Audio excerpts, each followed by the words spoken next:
ശബ്ദം കേൾക്കുമ്പോ സ്വാഭാവികമായി വിചാരിക്കുക എന്താ, ഒരു ശബ്ദം കേട്ടാല് ഏതെങ്കിലും മനുഷ്യനാവുന്ന ആദ്യം കരുതാ. ആ നിലക്ക് തന്നെ നിന്റെ അടുത്ത് വല്ല സഹായവും ഉണ്ടോ എന്നാ ചോദിക്കണത്. ശരിക്ക് കൃത്യമായിട്ട് പറഞ്ഞിട്ട് എന്നല്ലാതെ ഇവിടെ ഈ മരുഭൂമിയിൽ, വിജനമായ ഈ മരുഭൂമിയിൽ എന്റെ മകൻ വെള്ളം കിട്ടാതെ കാലിട്ടടിച്ച് കരഞ്ഞുകൊണ്ടിരിക്കുമ്പോ അവന്റെ ദാഹം ശമിപ്പിക്കുവാൻ മട പെയ്പ്പിക്കുന്ന മീക്കായിൽ ഉണ്ടാകും, ഒന്ന് തേടി നോക്കാം എന്നല്ല.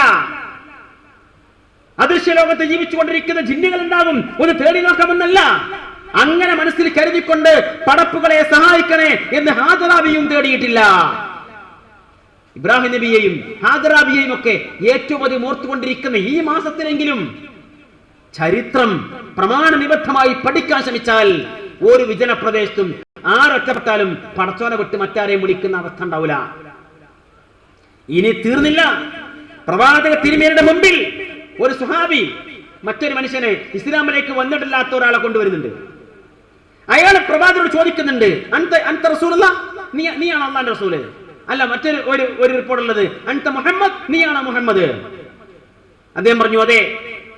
റസൂൽ പറഞ്ഞു അതെ. അപ്പൊ അയാളുടെ ചോദ്യം, അയാൾ ചോദിക്കുക, നീ എന്തിലേക്കാണ് ക്ഷണിക്കുന്നത്? എന്തിലേക്കാണ് നീ ജനങ്ങളെ ക്ഷണിക്കുന്നത്? അതിന് പ്രവാചക തിരുമേനി മറുപടി വരുന്നത്, അദൂ ഇലല്ലാഹി വഹദ, ഞാൻ എന്റെ റബ്ബിലേക്കാണ് ക്ഷണിക്കുന്നത്, പടച്ച റബ്ബിലേക്കാണ് ക്ഷണിക്കുന്നത്, ഏകനായിരിക്കുന്ന പടച്ച റബ്ബിലേക്കാണ് ക്ഷണിക്കുന്നത്. തീർന്നില്ല. എന്നിട്ട് റബ്ബിനെ പരിചയപ്പെടുത്തുക. മൻ ഇദാ കാന ബിക ദുർറുൻ ഫദഔതഹു കശഫഹു അൻക. നിനക്കെന്തെങ്കിലും ഒരു പ്രയാസം, ഒരു ദുരിതം, ഒരു ബുദ്ധിമുട്ട്, ഒരു കഷ്ടപ്പാട് ബാധിച്ചാൽ നീ ആ റബ്ബിനോട് തേടിയാൽ, പ്രാർത്ഥിച്ചാൽ അവൻ ആ പ്രയാസം നീക്കി തരും. വമൻ ഇദാ അസ്വാബക ആമസിന ഫദഔതഹു അൻബത ലക. ഒരു വരൾച്ചയുടെ ഒരു വർഷം നിനക്ക് അഭിമുഖീകരിക്കേണ്ടി വന്നാൽ, പ്രയാസങ്ങളും ദുരിതങ്ങളും ഒക്കെയുള്ള ക്ഷാമമുള്ള ഒരു കാലഘട്ടം നിനക്ക് അഭിമുഖീകരിക്കേണ്ടി വന്നാൽ, നീ അവനോട് പ്രാർത്ഥിച്ചു, അവൻ നിനക്ക് വേണ്ടി ഈ ഭൂമിയിൽ സസ്യലതാദികൾ മുളപ്പിക്കും. തീർന്നില്ല. ഇനിയുള്ളത് ശരിക്കും ശ്രദ്ധിച്ചോളൂ. ബാക്കിയുള്ളത്, വമൻ ഇദാ കുൻത ഫീ അർളി ഖഫിരിൻ ഫഅദ്ലൽത ഫദഔതഹു റദ്ദ അലൈക്. എന്താ പറഞ്ഞത്? പ്രവാചകർ പറയാ, നീ വിജനമായ ഒരു ഭൂമിയിൽ എത്തിപ്പെട്ടു, എന്നിട്ടോ നിന്റെ വഴി തെറ്റുകയും ചെയ്തു. വിജനമായ ഒരു ഭൂമിയിൽ, ഒരു പ്രദേശത്ത് നീ എത്തിപ്പെടുകയും നിന്റെ വഴി തെറ്റുകയും ചെയ്താൽ, അടച്ച് മലക്കുകളെ ജിന്നുകളെ വിളിക്കണമെന്നല്ല. എന്താ പറഞ്ഞത്? ഫദഔതഹു.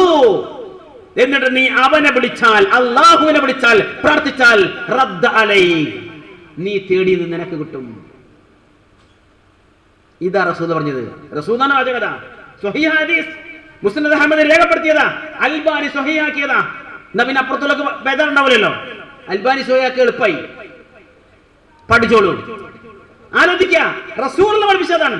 ആരോട്? ഇസ്ലാമിലേക്ക് കടന്നു വന്നിട്ടില്ലാത്തൊരു മനുഷ്യനോട് അള്ളാഹിനെ പരിചയപ്പെടുത്തി കൊടുക്കുക. ആ അള്ളാഹ് ആരാണ്? വിജനമായ പ്രദേശത്ത് ഒറ്റപ്പെട്ടാൽ, വഴിയറിയാൻ നട്ടം തിരിയുമ്പോ അവനോട് തേടിയാൽ അവൻ ഉത്തരം ചെയ്യും. എന്നിട്ട് പ്രതികരണം എന്താ? കാല, ഈ സ്വഹാബി പറയാ, ഫഅസ്ലമ റജുലു, ആ മനുഷ്യൻ അപ്പൊ തന്നെ മുസ്ലിമായി, ഇസ്ലാം മതം സ്വീകരിച്ചു, തൗഹീദിലേക്ക് വന്നു. സുമ്മ കാല, എന്നിട്ട് അദ്ദേഹം പറഞ്ഞു, ഔസിനി യാ റസൂലല്ലാഹ്, റസൂലല്ലാഹ് എനിക്കൊരു ഉപദേശം നൽകണം. ഫഖാല ലഹു ലാ തസുബ്ബന്ന ശൈഅൻ ഔ ഖാല അഹദൻ. നീ ഒന്നിനെയും ഒരാളെയും തെറി പറയരുത്, ചീത്ത പറയരുത് എന്ന് റസൂലുള്ളാഹ് മനുഷ്യനെ ഉപദേശിച്ചു. ഇത് തിരിച്ചൊന്ന് വായിച്ചു നോക്കിയാട്ടെ. പ്രവാചക തിരുമേനിയുടെ മുമ്പിൽ വന്ന് അള്ളാഹുവിനെ കുറിച്ച് ചോദിച്ച് മനസ്സിലാക്കിയിരിക്കുന്ന മനുഷ്യൻ വിജനമായ പ്രദേശത്ത് ഒറ്റപ്പെട്ടാൽ അള്ളാഹുവിനോടാണ് തേടേണ്ടത് എന്ന് പ്രവാചക തിരുമേനി പറഞ്ഞു കൊടുക്കുമ്പോ അയാൾക്ക് ശിർക്കിൽ നിന്ന് തൗഹീദിലേക്ക് വരാൻ പറ്റി. അങ്ങനെ ശിർക്കിൽ നിന്ന് തൗഹീദിലേക്ക് വരുന്ന മനുഷ്യന് ഉണ്ടാവുന്ന ഏറ്റവും നല്ല ഗുണമെന്താ? അയാൾ ആരെയും തെറി പറയാൻ പാടില്ല, ശകാരിക്കാൻ പാടില്ല, ചീത്ത പറയാൻ പാടില്ല. എന്നാൽ അനസ് മുസ്ലിയാർക്കും, സക്കരിയ സുലാഹിക്കും, ഹനീഫ് കായക്കൊടിക്കും, അബ്ദുറഹ്മാൻ സലഫിക്കും, അപ്പുറത്ത് നിൽക്കുന്ന ഏതാണ്ട് എല്ലാവർക്കും സംഭവിച്ച പ്രശ്നം എന്താ? വിജനമായ പ്രദേശത്ത് ഒറ്റപ്പെട്ടാൽ അവിടെ വെച്ച് ജിന്നിനെയും മലക്കിനെയും വിളിച്ചു തേടിയാൽ അത് ശിർക്കല്ല എന്ന് പഠിപ്പിച്ചുകൊണ്ട് തൗഹീദിൽ നിന്ന് ശിർക്കിലേക്ക് കാലുവെച്ചു. ആ ശിർക്കിലൂടെ സഞ്ചരിക്കുമ്പോ അവർക്ക് യോജിക്കുന്ന സ്വഭാവം എന്താ? ആൾക്കാരെ തെറി പറയാ, ചീത്ത പറയാ, ശകാരിക്കുക, വൃത്തികേട് വിളിച്ചു പറയാ. അതാണല്ലോ സക്കരിയ സുലൈഹിനെ പറഞ്ഞത്, ഞാൻ കുറച്ച് മാന്യനാ കൊണ്ടാ പറയല് കുറച്ചത്. എന്താ പറയല് കുറച്ച് പറഞ്ഞാൽ? പൊട്ടന്മാരെ, വിഡ്ഢികളെ, തെണ്ടികളെ എന്നൊക്കെ പറഞ്ഞിട്ട് വൃത്തികേടുകൾ മാത്രം വിളിച്ചു പറയാ. എന്താ കാരണം? തൗഹീദ് നിന്ന് ശിർക്കിക്ക് പോയി. മറ്റേ മനുഷ്യനോ ശിർക്കിന്ന് തൗഹീദിക്ക് വന്നു. രണ്ടും വിജനമായ പ്രദേശമാണ് വിഷയം. പ്രവാചക തിരുമേനിയിൽ നിന്ന് ഇസ്ലാം മനസ്സിലാക്കിയിരിക്കുന്ന മനുഷ്യന് ശിർക്കിൽ നിന്ന് തൗഹീദിലേക്ക് പോകാൻ വിജന പ്രദേശത്ത് എന്തു ചെയ്യണം എന്നുള്ള മനസ്സിലായി. എന്നാൽ തൗഹീദിൽ നിന്ന് ഇവർക്ക് ശിർക്കിലേക്ക് പോകാനും സഹായകമായത് വിജന പ്രദേശം തന്നെയാണ്. ഇതാണ് വസ്തുത. ഇതിനെ ന്യായീകരിച്ചുകൊണ്ട് ഇത്രകാലം സംസാരിച്ചിരിക്കുന്ന അനസ് മുസ്ലിയാര്, അതുപോലെ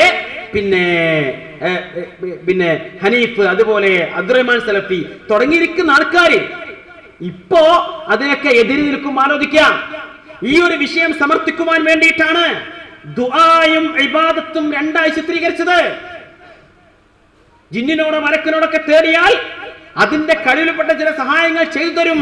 അത് അവരാരാധിച്ചാൽ, അവരെ പൂജിച്ചാൽ അവർക്ക് സഹായിക്കാൻ കഴിയും. പ്രാർത്ഥിച്ചാൽ ഉത്തരം ചെയ്യില്ല എന്ന് പറഞ്ഞുകൊണ്ട് ദുആവും ഇബാദത്തും രണ്ടായി ചിത്രീകരിക്കുവാൻ സക്കരിയ സുലാഹിയെ പ്രേരിപ്പിച്ചത് ഇത്തരം ആളുകളുടെ പിന്തുണയോടെ ഈ വിഷയങ്ങൾ സംഘടനക്കകത്ത് പഠിക്കാനും പഠിപ്പിക്കുവാനും അവസരം കിട്ടിയതുകൊണ്ടാണ്. സക്കരിയ സുലാഹി ആ ഭാഗം പറഞ്ഞു കേട്ടോക്ക് പഴയത്. പത്മവിഡ്ഢികളെ, പൊട്ടന്മാരെ, എന്താ പറഞ്ഞതെന്ന് മനസ്സിലാക്കാൻ നിങ്ങൾക്ക് സാധിച്ചില്ല. കണ്ടോ? ജിന്നുകളെ ആരാധിക്കുകയും പൂജിക്കുകയും ചെയ്യുന്നവർക്ക് ജിന്ന് സഹായം ചെയ്തു കൊടുക്കും. ശരി തന്നെയാണ്. എന്താ സഹായം? ഓന്റെ കഴിവിൽപ്പെട്ട സഹായം. ജിന്നുകൾക്ക് പല കഴിവുണ്ടാകും. ദൂരത്തെ സാധനങ്ങൾ പെട്ടെന്ന് പോയി എടുത്തു വരാനോ അത് പറഞ്ഞു കൊടുക്കാനോ ശൈത്താന് സാധിക്കും. അത് ഓന്റെ കഴിവിൽപ്പെട്ട കാര്യമാണ്. പ്രാർത്ഥന എന്ന് പറഞ്ഞാൽ അങ്ങനല്ല. പ്രാർത്ഥിക്കുക എന്ന് പറഞ്ഞാൽ എന്താ? മനുഷ്യ സൃഷ്ടികളെ കഴിവിന് അപ്പുറത്തുള്ള കാര്യങ്ങളിൽ സഹായം ചോദിക്കാനാണ്. ഇവിടെ ഏറ്റവും വലിയ അപരാധം ചെയ്തത് എന്ന പ്രവാചക വചനത്തെ തകർത്തിട്ടാണ്. ആയിഷ ബിബി റളിയല്ലാഹു അൻഹ ഉദ്ധരിക്കുമ്പോ കൂടെ പറഞ്ഞ ആയത്ത് കൂടി ഉണ്ട്. വഖാല റബ്ബുക്കും ഉദ്ഊനി അസ്തജിബു ലക്കും ഇന്നല്ലദീന യസ്തക്ബിറൂന അൻ ഇബാദതി സയദ്ഖുലൂന ജഹന്നമ ദാഖിലീൻ. ഈ ആയത്ത് ഓതിയിട്ട് ആയിഷ ബിബി ഹദീസ് പഠിപ്പിച്ചത് അദ്ദുആ ഹുവൽ ഇബാദ. ഖുർആനും ഹദീസും പറഞ്ഞ എന്താ? ദുആ അതാകുന്നു ഇബാദത്ത്, പ്രാർത്ഥന അതാകുന്നു ആരാധന. സക്കരിയ സുലൈമാൻ എന്ത് ചെയ്തു? ആരാധന വേറെയാക്കി, പ്രാർത്ഥന വേറെയാക്കി. ജിന്നിനെയും മലക്കിനെയും ആരാധിച്ചാൽ അവരുടെ കഴിവിൽപ്പെട്ട പല സഹായങ്ങളും അവർ ചെയ്തു തരും. പ്രാർത്ഥിച്ചാലോ ഉത്തരം ചെയ്യില്ല. ആലോചിച്ച് നോക്കൂ, ഖുർആൻ ഇതേ വിഷയം ഒരുമിച്ചാ പറഞ്ഞത്. വമൻ അളല്ലു മിമ്മൻ യദ്ഉ മിൻ ദൂനില്ലാഹി മൻ ലാ യസ്തജീബു ലഹു ഇലാ യൗമിൽ ഖിയാമ വഹും അൻ ദുആഇഹിം ഗാഫിലൂൻ വഇദാ ഹുശിറൻ നാസ് കാനൂ ലഹും അഅദാഅ വകാനൂ ബിഇബാദതിഹിം കാഫിരീൻ. അന്ത്യദിനം വരെ തങ്ങളുടെ പ്രാർത്ഥനയ്ക്ക് ഉത്തരം ചെയ്യാത്തവരോട് വിളിച്ചു തേടുന്നവരെക്കാൾ ഏറ്റവും അധികം വഴിപടച്ചവർ ആരുണ്ട് എന്ന് ഖുർആൻ ആയത്തായത്തിൽ ചോദിച്ചു. രണ്ടാമത്തെ ആയത്തിലോ ആ വിളിക്കപ്പെടുന്നവർ, ആ വിളിക്കപ്പെടുക അല്ലെങ്കിൽ പ്രാർത്ഥിക്കപ്പെടുക എന്ന വിഷയത്തിൽ അവർക്ക് ചെയ്തിരിക്കുന്ന ആരാധനകളെ പരലോകത്ത് വെച്ച് നിഷേധിക്കും. ഉത്തരമില്ലാത്ത പ്രാർത്ഥനയെ തന്നെയാണ് അവിടെ ആരാധന എന്ന് ഖുർആൻ പറഞ്ഞത്. ഇയാള് പറഞ്ഞതോ ആരാധിച്ചാൽ സഹായം കിട്ടും, ഉത്തരം കിട്ടും, പ്രാർത്ഥിച്ചാൽ ഉത്തരം കിട്ടില്ല. രണ്ടും രണ്ടാക്കി. എന്തിനാണത്? ജിന്നിനെയും മലക്കിനെയും വിളിച്ചു തേടിയാൽ അത് ഷിർക്കല്ല എന്ന് സമർത്ഥിക്കാൻ, എന്ന് പറഞ്ഞാൽ ഷിർക്ക് സമർത്ഥിക്കുവാൻ വേണ്ടി ഖുർആനിന്റെ ആയത്തും പ്രവാചക ചര്യയും വിനിയോഗിച്ചിരിക്കുന്ന ആളുകൾ. ഇതിനെ 2012 വരെ ന്യായീകരിച്ച് നടന്നിരിക്കുന്ന അനസ് മുസ്ലിയാര് ഇപ്പൊ പറയുന്നു ജിന്നിനോട് ചോദിക്കൽ ഷിർക്ക് തന്നെയാണ്. നിങ്ങൾക്ക് എവിടുന്നേ വെളിപാട് കിട്ടി? ജക്ബിയാൽ പറഞ്ഞു കേട്ടോളൂ. അല്ലെങ്കിൽ ജിന്നിനോട് സഹായം തേടൽ ഷിർക്കാണ്, അല്ലെങ്കിൽ ഷിർക്കിലേക്ക് എത്തിക്കുന്നതാണെന്ന ആ വാദത്തിൽ നിൽക്കുക. അത് ഇസ്ലാമിൽ സ്ഥിരപ്പെട്ട ഒരു കാര്യമാണെങ്കിൽ, ഖുർആൻ കൊണ്ടും ഹദീസ് കൊണ്ടും സ്ഥിരപ്പെട്ട ഒരു കാര്യമാണെങ്കിൽ, ദുർബലമായ ഒരു ഹദീസിന്റെ അടിസ്ഥാനത്തിൽ ആ ഹുക്കും എങ്ങനെ മാറും? ഷിർക്ക് എങ്ങനെ ഷിർക്കല്ലാതായി മാറും? അങ്ങനെ എങ്ങനെ ഹുക്കും പറയാൻ കഴിയും?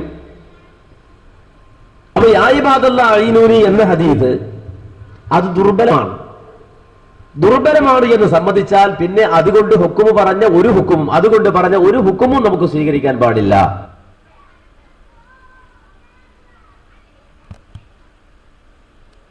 ഇപ്പോ യാ ഇബാദല്ലാഹ് അഈനൂനി എന്ന ഹദീസ് ദുർബലാന്ന് മനസ്സിലായി. ദുർബലമായ ഹദീസാണെന്ന് മനസ്സിലായി കഴിഞ്ഞാൽ പിന്നെ അതുകൊണ്ട് പറഞ്ഞ ഒരു ഹുക്കുമും സ്വീകരിക്കാൻ പാടില്ല എന്ന് മനസ്സിലായി. അതുകൊണ്ട് തന്നെ ജിന്നിനോട് തേടുന്നത് ശിർക്കാണ് എന്നും മനസ്സിലായി. ഇത് ആരെങ്കിലും മനസ്സിലാക്കി തന്നത്? ആരാത് മനസ്സിലാക്കി തന്നത്? ഖുർആനാണോ ഹദീസാണോ? അതൊക്കെ അറിയുന്ന പണ്ഡിതന്മാരാണോ? അതല്ല, ചില പണപ്പെട്ടിക്ക് കാവൽ നിൽക്കുന്നവരാണോ? പറയണം. അനസ് മുസ്ലിയാർ പറയണം. എത്ര ലക്ഷങ്ങളാണ് ഇതിനു വേണ്ടി കൈമടക്കായി കിട്ടിയത്? ഞാൻ പറഞ്ഞതല്ല, നിങ്ങളെ ബാലുശ്ശേരിക്കാരൻ തുറന്നു പറഞ്ഞല്ലോ. മുസ്ലിയാർ പിന്നെയും മുസ്ലിയാരായി. പണ്ട് 8ാം ക്ലാസ്സിലോ അങ്ങാണ്ട് ഏതൊരു പാഠത്ത് പഠിച്ചിട്ടുണ്ട്, മൂഷിക സ്ത്രീ പിന്നെയും മൂഷിക സ്ത്രീയായി എന്ന പോലെ മുസ്ലിയാർ വീണ്ടും മുസ്ലിയാരായി. ഞങ്ങൾ അനസ് മുസ്ലിയാരെ കുറച്ചു കാലം ബഹുമാനത്തോടെ അനസ് മൗലവി എന്ന് വിളിച്ചിരുന്നു. അത് അബദ്ധമായി. അദ്ദേഹം മുസ്ലിയാരെന്നായി. എന്താ കാരണം? നല്ല പറക്കുന്ന പച്ച നോട്ടുകളുടെ 10,000 കണ്ടപ്പോ വിറച്ചു വീണ് കാലുമാറി കൂറുമാറി എന്നാണ് ഇയാളെ കുറിച്ച് ഇവർ പറഞ്ഞത്. അപ്പൊ ഞങ്ങൾക്ക് വേറൊരു സംശയം, ഇയാൾ പണ്ട് അങ്ങോട്ട് വന്നപ്പോ എന്തേ കൊടുത്തിരുന്നത്? കാരണം എന്താ?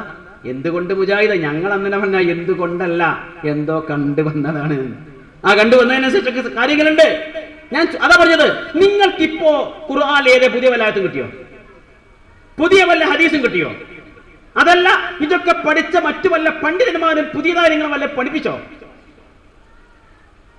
2011 വരെ വിജനമായ പ്രദേശത്ത് വെച്ച് മലക്കിനെയും ജിന്നിനെയും സഹായം തേടിയാൽ ശിർക്കല്ല, ശിർക്കല്ല, ശിർക്കല്ല, അഭൗതികമല്ല, കാര്യകാരണ ബന്ധങ്ങൾക്ക് അതീതമല്ല എന്ന് പ്രസംഗിച്ച അനസ് മുസ്ലിയാർ ഇപ്പോ ഹദീസ് ലൈഫാണ്, അതുകൊണ്ടുള്ള വിധികളൊക്കെ ദുർബലമാണ്, മാത്രമല്ല ജിന്നിനോട് തേടൽ ശിർക്ക് തന്നെയാണ് എന്ന് പറയാൻ നിങ്ങൾക്ക് കിട്ടിയിരിക്കുന്ന കോളെത്ര? എറണാകുളം വരെയൊക്കെ പോയാൽ ഇതൊക്കെ കിട്ടും. ഓരോരുത്തരുടെയും കണക്ക് പുസ്തകം അവിടെ ഉണ്ട്, കൃത്യമായ രേഖയിലുണ്ട്. മനസ്സിലായല്ലോ? ഇതാണ് പറഞ്ഞത്. ഇവരെ കണ്ടിട്ടാണ് കുറച്ച് ആൾക്കാർ കൂടെ നടക്കണമെങ്കിൽ കാര്യം പോക്കാം. കാരണം അനസ് മുസ്ലിയാർ എന്നൊക്കെ പറഞ്ഞാല് ഈ പിളർപ്പിന്റെ പശ്ചാത്തലത്തിൽ മെല്ലെ അകത്ത് കയറി കൂടിയ സാധനല്ലേ. മുജാഹിദ് പ്രസ്ഥാനത്തിന്റെ പാരമ്പര്യം അറിയോ? അതിന്റെ ആദർശം അറിയോ? അതിന്റെ പ്രമാണങ്ങൾ അറിയോ? അതിന്റെ പ്രസിദ്ധീകരണങ്ങളെ കുറിച്ച് അറിയോ? അതിന്റെ മുൻകാല പണ്ഡിതന്മാരെ കുറിച്ച് അറിയോ? ഒന്നും അറിയാത്ത ആൾക്കാര് ഞാനിതിന്റെ ആൾ തന്നെയാണ് എന്ന് പറഞ്ഞ് ഇറങ്ങി ഈ കൂട്ടത്ത് കൂടി ഒരുപാട് അന്ധവിശ്വാസങ്ങൾ പ്രസ്ഥാനത്തിനകത്ത് വ്യാപിപ്പിച്ചു. ചെറുപ്പക്കാരായ 10,000 പ്രവർത്തകന്മാരെ അന്ധവിശ്വാസങ്ങളിലേക്ക് തള്ളിക്കൊണ്ടുപോയി. അവസാനം അച്ചാരം വാങ്ങി കാലുമാറി. ഇതാണ് അനസ് മുസ്ലിയാർ. ഇപ്പോ ഇയാളെ കൂടെ നിന്നിട്ട് നമ്മുടെ ഹനീഫ് കായക്കൊടിയും പറയുന്നുണ്ട് ജിന്നിനെയും മലക്കനൊക്കെ വിളിച്ചതാണ് ശിർക്കാണ്. ഇത് പണ്ട് കുന്നത്തേരിയിൽ മൂല്യന്മാർ ചോദിച്ചു, മട്ടാഞ്ചേരിയിൽ ചോദിച്ചു, അതുപോലെ മറ്റേ ചക്കരപ്പറമ്പിൽ ചോദിച്ചു, ആലുവേര് ചോദിച്ചു, തലശ്ശേരി ചോദിച്ചു, ഒരുപാട് സ്ഥലങ്ങളിൽ മുസ്ലിയാക്കന്മാർ ചോദിച്ചിട്ടുണ്ട്. അന്നൊന്നും പ്രതികരിക്കുവാനും മറുപടി പറയാനും തയ്യാറാവാത്ത ആളുകൾ ഇപ്പൊ അവസാനം മൂവാറ്റുപുഴയിൽ മുങ്ങിത്താവുമെന്ന് കണ്ടപ്പോ അവിടുന്ന് പറഞ്ഞു ശിർക്കാണ്, ശിർക്കാണ്. പക്ഷേ അവര് കരുതി എന്താ, അത് പറയുന്നവർ കൂടി രക്ഷപ്പെടുന്ന, അത് പറയുന്നവർ രക്ഷപ്പെടല്ല, അതിനേക്കാളും വലിയൊരു കുരുക്ക് കഴുത്ത് കുടുങ്ങുക ചെയ്തത്. ഹനീഫ് കായക്കൊടി അത് ശിർക്കാണെന്ന് സമ്മതിക്കുന്ന ഭാഗം കിട്ടും. ഞങ്ങൾ പറയുന്നു ഈ ഇസ്ലാഹ് മാസികയിൽ വന്നത് അത് ശിർക്കാണ്, അത് ശിർക്കാണെന്ന് ഞങ്ങൾ എഴുതി. ഇനി അയാള് മുശ്രിക്കാണോ ഇയാള് മുശ്രിക്കാണോ, അങ്ങനെ ആളെ മുശ്രിക്കാക്കലല്ല ഞങ്ങളുടെ പണി. ഇത് ശിർക്കാണ്.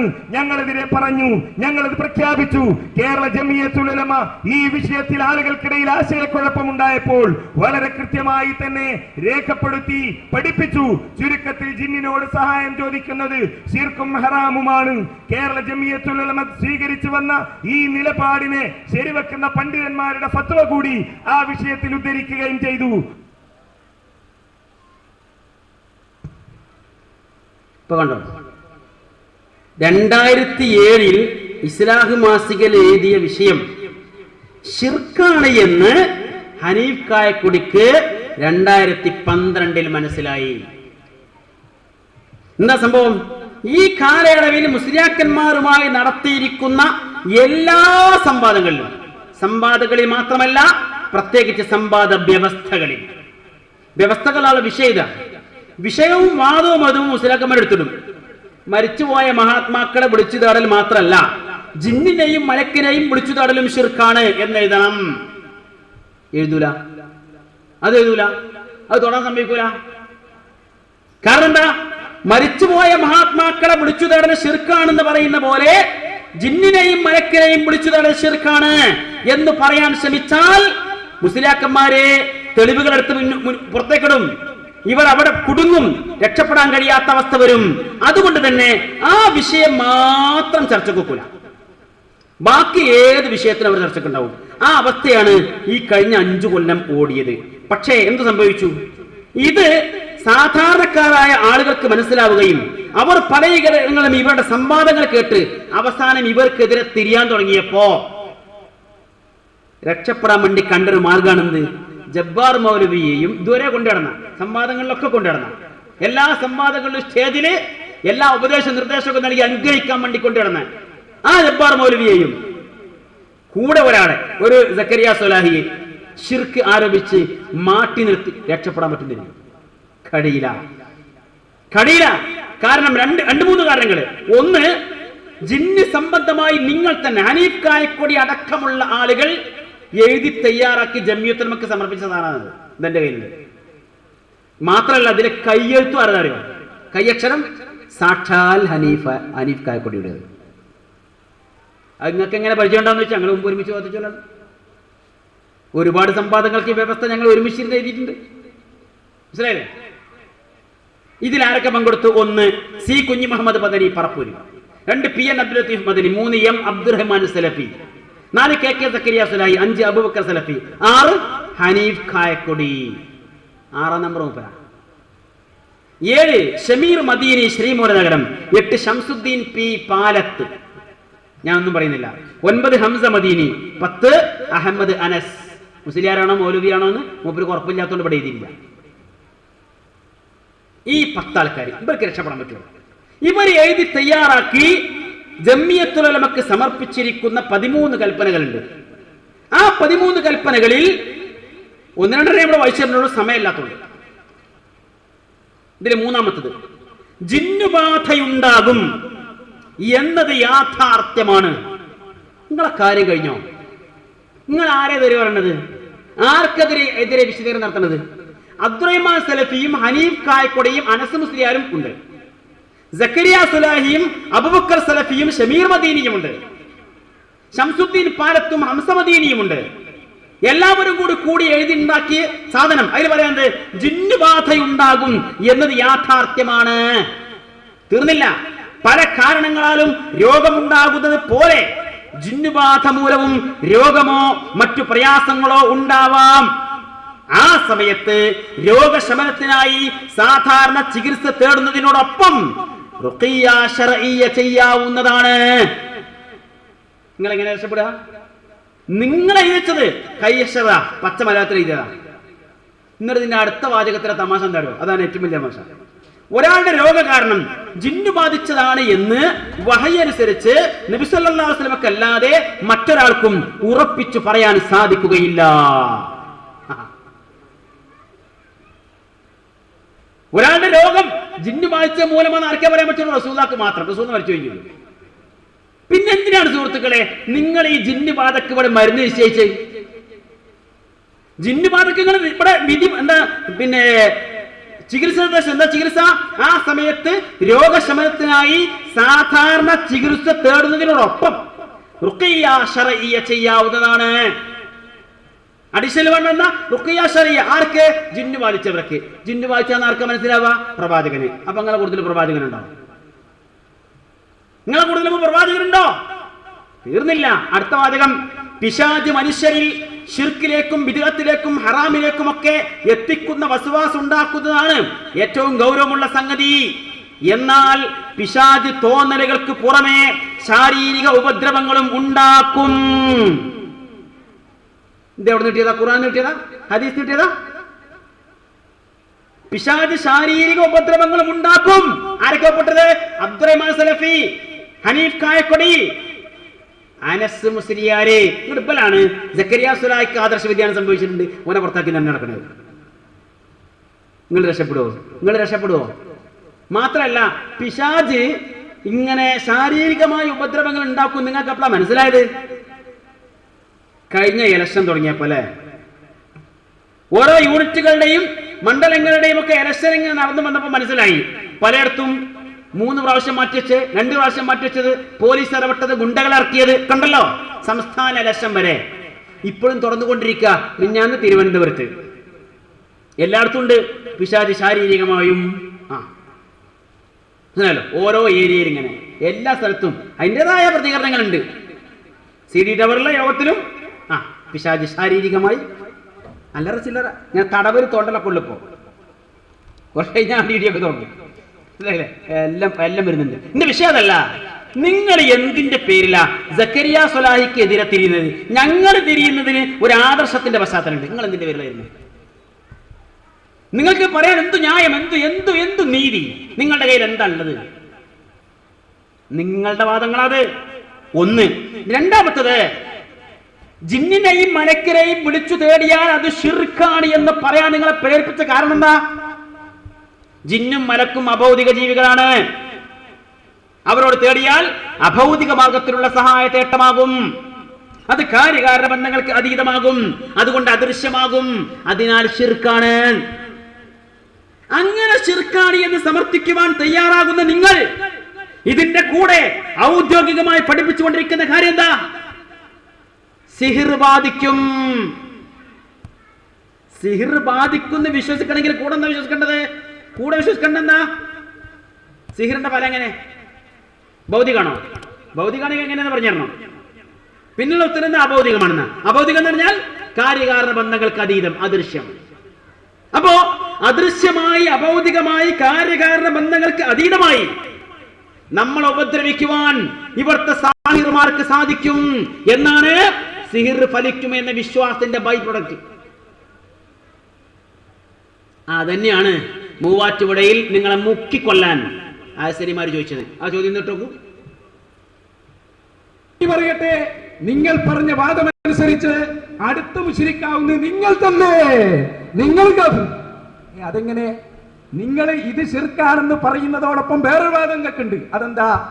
സിഹിർ ഫലിക്കുമെന്ന് വിശ്വസിക്കണം. സിഹിർ ഫലിക്കുമെന്ന് വിശ്വസിക്കണം. നിങ്ങൾ അല്ലാന്ന് പറഞ്ഞോ? സിഹിർ എന്ന് പറഞ്ഞാൽ എന്താ? സിഹിർ എന്ന് പറഞ്ഞാൽ എന്താ? ജിന്നിനെയും ശൈത്താനെയും വിട്ട് അദൃശ്യ മാർഗത്തിലൂടെയുള്ള സഹായം പ്രതീക്ഷിക്കുക. അതല്ലേ സിഹിർ? അതല്ലേ നിങ്ങളുടെ APFൽ ഖാദർ മൗലവി പറഞ്ഞെന്താ? സാധാരണ സ്വഭാവമില്ലാത്ത ഏത് സഹായ പ്രതീക്ഷയും തേട്ടവും പ്രാർത്ഥനയാണ്. അപ്പൊ സിഹിർ ഫലിക്കുമെന്ന് വിശ്വസിച്ചതോടെ നിങ്ങളുടെ നേരത്തെയുള്ള വാദമനുസരിച്ച് നിങ്ങളും മുശ്രിക്ക്. ചോദിക്കട്ടെ, എന്റെ അടുത്ത ചോദ്യം, നിങ്ങളെ കൂടാരത്തിൽ ഇനി മുശ്രിക്കല്ലാത്ത വേറെ ഏതെങ്കിലും സാധനം ഉണ്ടോ? ജബ്ബാർ പോയി, സക്കരിയ സ്വലാഹി പോയി, ഒടുവിൽ നിങ്ങൾ പോയി. പോയത് മനസ്സിലായില്ല? ഇവർ പറഞ്ഞു അദൃശ്യ മാർഗത്തിലുള്ള സഹായം അള്ളാഹുവിനോട് മാത്രം, അള്ളാഹുവിൽ നിന്ന് മാത്രമേ പ്രതീക്ഷിക്കാൻ പാടുള്ളൂ. ജിന്ന് അതുപോലെ മലക്ക് അദൃശ്യ മാർഗത്തിലൂടെ സഹായിക്കുമെന്ന് വിശ്വസിച്ചാൽ, പ്രതീക്ഷിച്ചാൽ അത് പ്രാർത്ഥന. അതേ പറഞ്ഞ കൗം എന്ത് വിശ്വസിക്കുന്നു? സിഹിർ ഫലിക്കും. സിഹിർ ഫലിക്കുമെന്ന് പറഞ്ഞാലോ സുബ്ഹാന ജല്ല ജലാലുഹു. സിഹിർ എന്ന് പറഞ്ഞാൽ അദൃശ്യ മാർഗത്തിലുള്ള സഹായ നേട്ടം. അപ്പൊ നിങ്ങൾ മുശ്രിക്കായി. ഇപ്പൊ സ്വർഗത്തിൽ 4 ആളുമില്ല, അതും കാലിയായി. അസരിമാര് കാല് മേലെ വെക്കാൻ ശ്രമിച്ചത് ഈ വിഷയത്തിലാണ്. ഇതേ വിഷയത്തിൽ നമ്മളോടും ഒരു ശ്രമം നടത്തിയിട്ടുണ്ട്. ഇൻഷാ അല്ലാഹ് അവസാനം പറയാം ആ ശ്രമം എവിടെ എത്തിയെന്നുള്ളത്. ഇവിടെ എന്തുകൊണ്ടാണ് ഹനീഫ് കായക്കോടിയോട് ഈ ചോദ്യം വന്നത്? എന്തുകൊണ്ടാ ചോദ്യം വന്നത്? ഇയാള് 4-5 കൊല്ലമായി നടത്തിക്കൊണ്ടിരിക്കുന്ന എല്ലാ സംവാദങ്ങളിലും ആശാരിമാരോട് വയറ് നിറയെ കിട്ടിപ്പോരുമ്പോ ഈ സംവാദത്തിലെങ്കിലും എങ്ങനെയെങ്കിലും ഒന്ന് രക്ഷപ്പെടാമെന്ന് കരുതി തൽക്കാലം തടി സലാമത്താക്കാൻ വേണ്ടിയിട്ട് പറഞ്ഞാണെന്ത്? ജിന്നിനെയും മലക്കിനെയും പിടിച്ചു തരാൻ ശിർക്കാണ്. പക്ഷേ അവര് വിട്ടില്ല. എന്താ പെടാതിരിക്കാൻ കാരണം?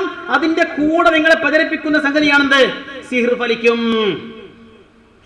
മുജാഹിദ് പ്രസ്ഥാനത്തിന്റെ നാളിതുവരെയുള്ള നിലപാടുകൾക്കെതിരെ അൽമനാറൊക്കെ എത്രയോ തവണ ഇത് ബോധ്യപ്പെടുത്തിയതാ, ആർക്കും ഒരു സംശയവുമില്ലാത്ത വിധം ബോധ്യപ്പെടുത്തിയതാണ് അൽമനാർ. എന്നാൽ അതൊക്കെ തള്ളിക്കളഞ്ഞിട്ട് എത്ര പ്രാവശ്യം അൽമനാറിൽ വന്നു അതുപോലെയുള്ള കൃതികളിൽ തീർന്നില്ല. സ്വഹീഹ് ഹദീസ് എന്താ? മുസ്നദ് അഹ്മദ് രേഖപ്പെടുത്തി, ലാ യദ്ഖുലുൽ ജന്നത്ത സ്വാഹിബു ഖംസിൻ, 5 കാര്യങ്ങളുടെ ഉടമകൾ എന്നവാ 5 വിഭാഗം ആളുകൾ സ്വർഗ്ഗത്തിൽ പ്രവേശിക്കൂല. ഒന്നാമത്തെ ടീം മുദ്മിനു ഖംറ, കള്ള് മുഴുകുടിയൻ. രണ്ടാമത്തേത് മുഅ്മിനുൻ ബിസിഹിർ, സിഹിറിൽ വിശ്വസിക്കുന്നവൻ. രണ്ടാമത്തേത്. മൂന്നാമത്തേത് ഖാതിഉ റഹ്മ, കുടുംബബന്ധം മുറിക്കുന്നവൻ. നാലാമത്തേത് കാഹിൻ, ജോത്സ്യൻ. അഞ്ചാമത്തേത് മന്നാൻ, ചെയ്തു കൊടുത്ത ഉപകാരങ്ങൾ എടുത്തു പറയുന്നവൻ. സ്വർഗത്തിൽ പ്രവേശിക്കൂല. ആ സ്വർഗത്തിൽ പ്രവേശിക്കില്ല എന്ന് പറഞ്ഞ 5 വിഭാഗത്തിൽ ഒരു വിഭാഗം സിഹിർ ഫലിക്കും എന്ന് വിശ്വസിക്കുന്നവരാ. അങ്ങനെ സ്വഹീഹായ ഹദീസ് ഉണ്ടായിട്ട് അതിനെ തള്ളിക്കളഞ്ഞ് സിഹിർ ഫലിക്കും എന്നത് പ്രസ്ഥാനത്തിന്റെ ആദർശമാക്കി മാറ്റാൻ നിങ്ങളെ പ്രേരിപ്പിച്ച ഘടകം എന്താ? അതും പറഞ്ഞ മനഹജ് തന്നെയാണ്. കാരണം അറബിക്ക് കത്ത് എഴുതുമ്പോ മനഹജ് സലഫി മനഹജ് ആണല്ലോ. അവരുടെ വാദപ്രകാരം സിഹിർ ഫലിക്കുമല്ലോ. അതുകൊണ്ട് നമ്മളും വാലവിടെ വെച്ചു കൊടുക്കണം അവരുടെ അമ്മിക്ക് ചുവട്ടിൽ. അതാ നിലപാട്. അതുകൊണ്ടാ കുടുങ്ങിയത്. മൊയിലമായിട്ട് പൊരിച്ചോ വേണ്ട. എന്നാൽ ഹനീഫ് കായക്കൊടി ഇവിടെ പറഞ്ഞ പ്രതികരണ മറുപടി എന്താ? സിഹിർ ഫലിക്കുന്നില്ല, ശരി തന്നെയാണ്. മുജാഹിദ് പ്രസ്ഥാനത്തിന്റെ നാളിതുവരെയുള്ള നിലപാടാണ് പച്ച കള്ളം. എന്നിട്ട് പറഞ്ഞാൽ എന്താ അറിയോ? ഫലിക്കും എന്ന് വിശ്വസിച്ചാൽ അപകടമൊന്നും സംഭവിക്കാൻ പോകുന്നില്ല. ഫലിക്കും എന്ന് കരുതി തേടിയാലേ അപകടമുള്ളൂ. എന്നൊരു ഉദാഹരണം പറഞ്ഞു. മലക്കുകൾ നമുക്ക് വേണ്ടി ഇസ്തിഗ്ഫാർ നടത്തും എന്ന് പറഞ്ഞിട്ടുണ്ടല്ലോ. അങ്ങനെ ഇസ്തിഗ്ഫാർ നടത്തുമെന്ന് വിശ്വസിച്ചാൽ ശിർക്കില്ല. എന്നാൽ അങ്ങനെ നടത്തുമെന്ന് കരുതി തേടിയാലേ ശിർക്കാവുകയുള്ളൂ. ഇത് രണ്ടും കൂട്ടിക്കലർത്തിയിട്ട് തൽക്കാലം രക്ഷപ്പെടാമെന്നാണ് ഹനീഫ് വിചാരിച്ചത്. രക്ഷപ്പെടില്ല. ആ ഭാഗം ഒന്ന് കേട്ടോക്കൂ. സിഹിർ ഫലിക്കുമോ ഇല്ലേ? സംവാദം എഴുതിക്കോ, വ്യവസ്ഥ എഴുതിക്കോ. സിഹിർ ഫലിക്കുമെന്നത് മുജാഹിദികൾ ഇന്നും ഇന്നലെയും പറയാൻ തുടങ്ങിയതല്ല. സിഹിർ ഫലിക്കുമെന്നത് നിങ്ങൾക്ക് വിഷയം മനസ്സിലായിട്ടില്ല. മലക്കുകൾ സഹായിക്കൂന്ന് വിശ്വസിച്ചാൽ ശിർക്കാവൂലേന്ന്. മലക്കുകൾ സഹായിക്കും. മലക്കുകളോട് സഹായം തേടാൻ പറ്റുമോ? അള്ളാഹു ചെയ്യാൻ പറഞ്ഞ പണി മലക്കുകൾ ചെയ്യും. അള്ളാഹു ചെയ്യാൻ പറഞ്ഞ പണി മലക്കുകൾ ചെയ്യും. മല പെയ്യിക്കുന്നവരുണ്ട്, നമുക്ക് വേണ്ടി ഇസ്തിഗ്ഫാർ നടത്തുന്നവരില്ലേ മലക്കുകളുടെ കൂട്ടത്തിൽ? അതുകൊണ്ട് മലക്കുകളെ, നിങ്ങൾ അള്ളാഹ് ഈ പണി ഏൽപ്പിച്ചതാണല്ലോ, നിങ്ങൾ എനിക്ക് വേണ്ടി ഇസ്തിഗ്ഫാർ നടത്തണേ എന്ന് തേടാൻ പറ്റുമോ? മലക്കുകൾ ഇസ്തിഗ്ഫാർ നടത്തും. അത് വിശ്വസിച്ചാൽ ശിർക്കല്ല. നേരെ മറിച്ച് മലക്കുകൾ ഇസ്തിഗ്ഫാർ നടത്തും എന്ന് വിചാരിച്ച് മലക്കുകളെ ഞങ്ങളെ സഹായിക്കണേ, ഞങ്ങൾക്ക് ഇസ്തിഗ്ഫാർ നടത്തണേ എന്ന് മലക്കുകളോട് തേടിയാൽ ശിർക്ക്.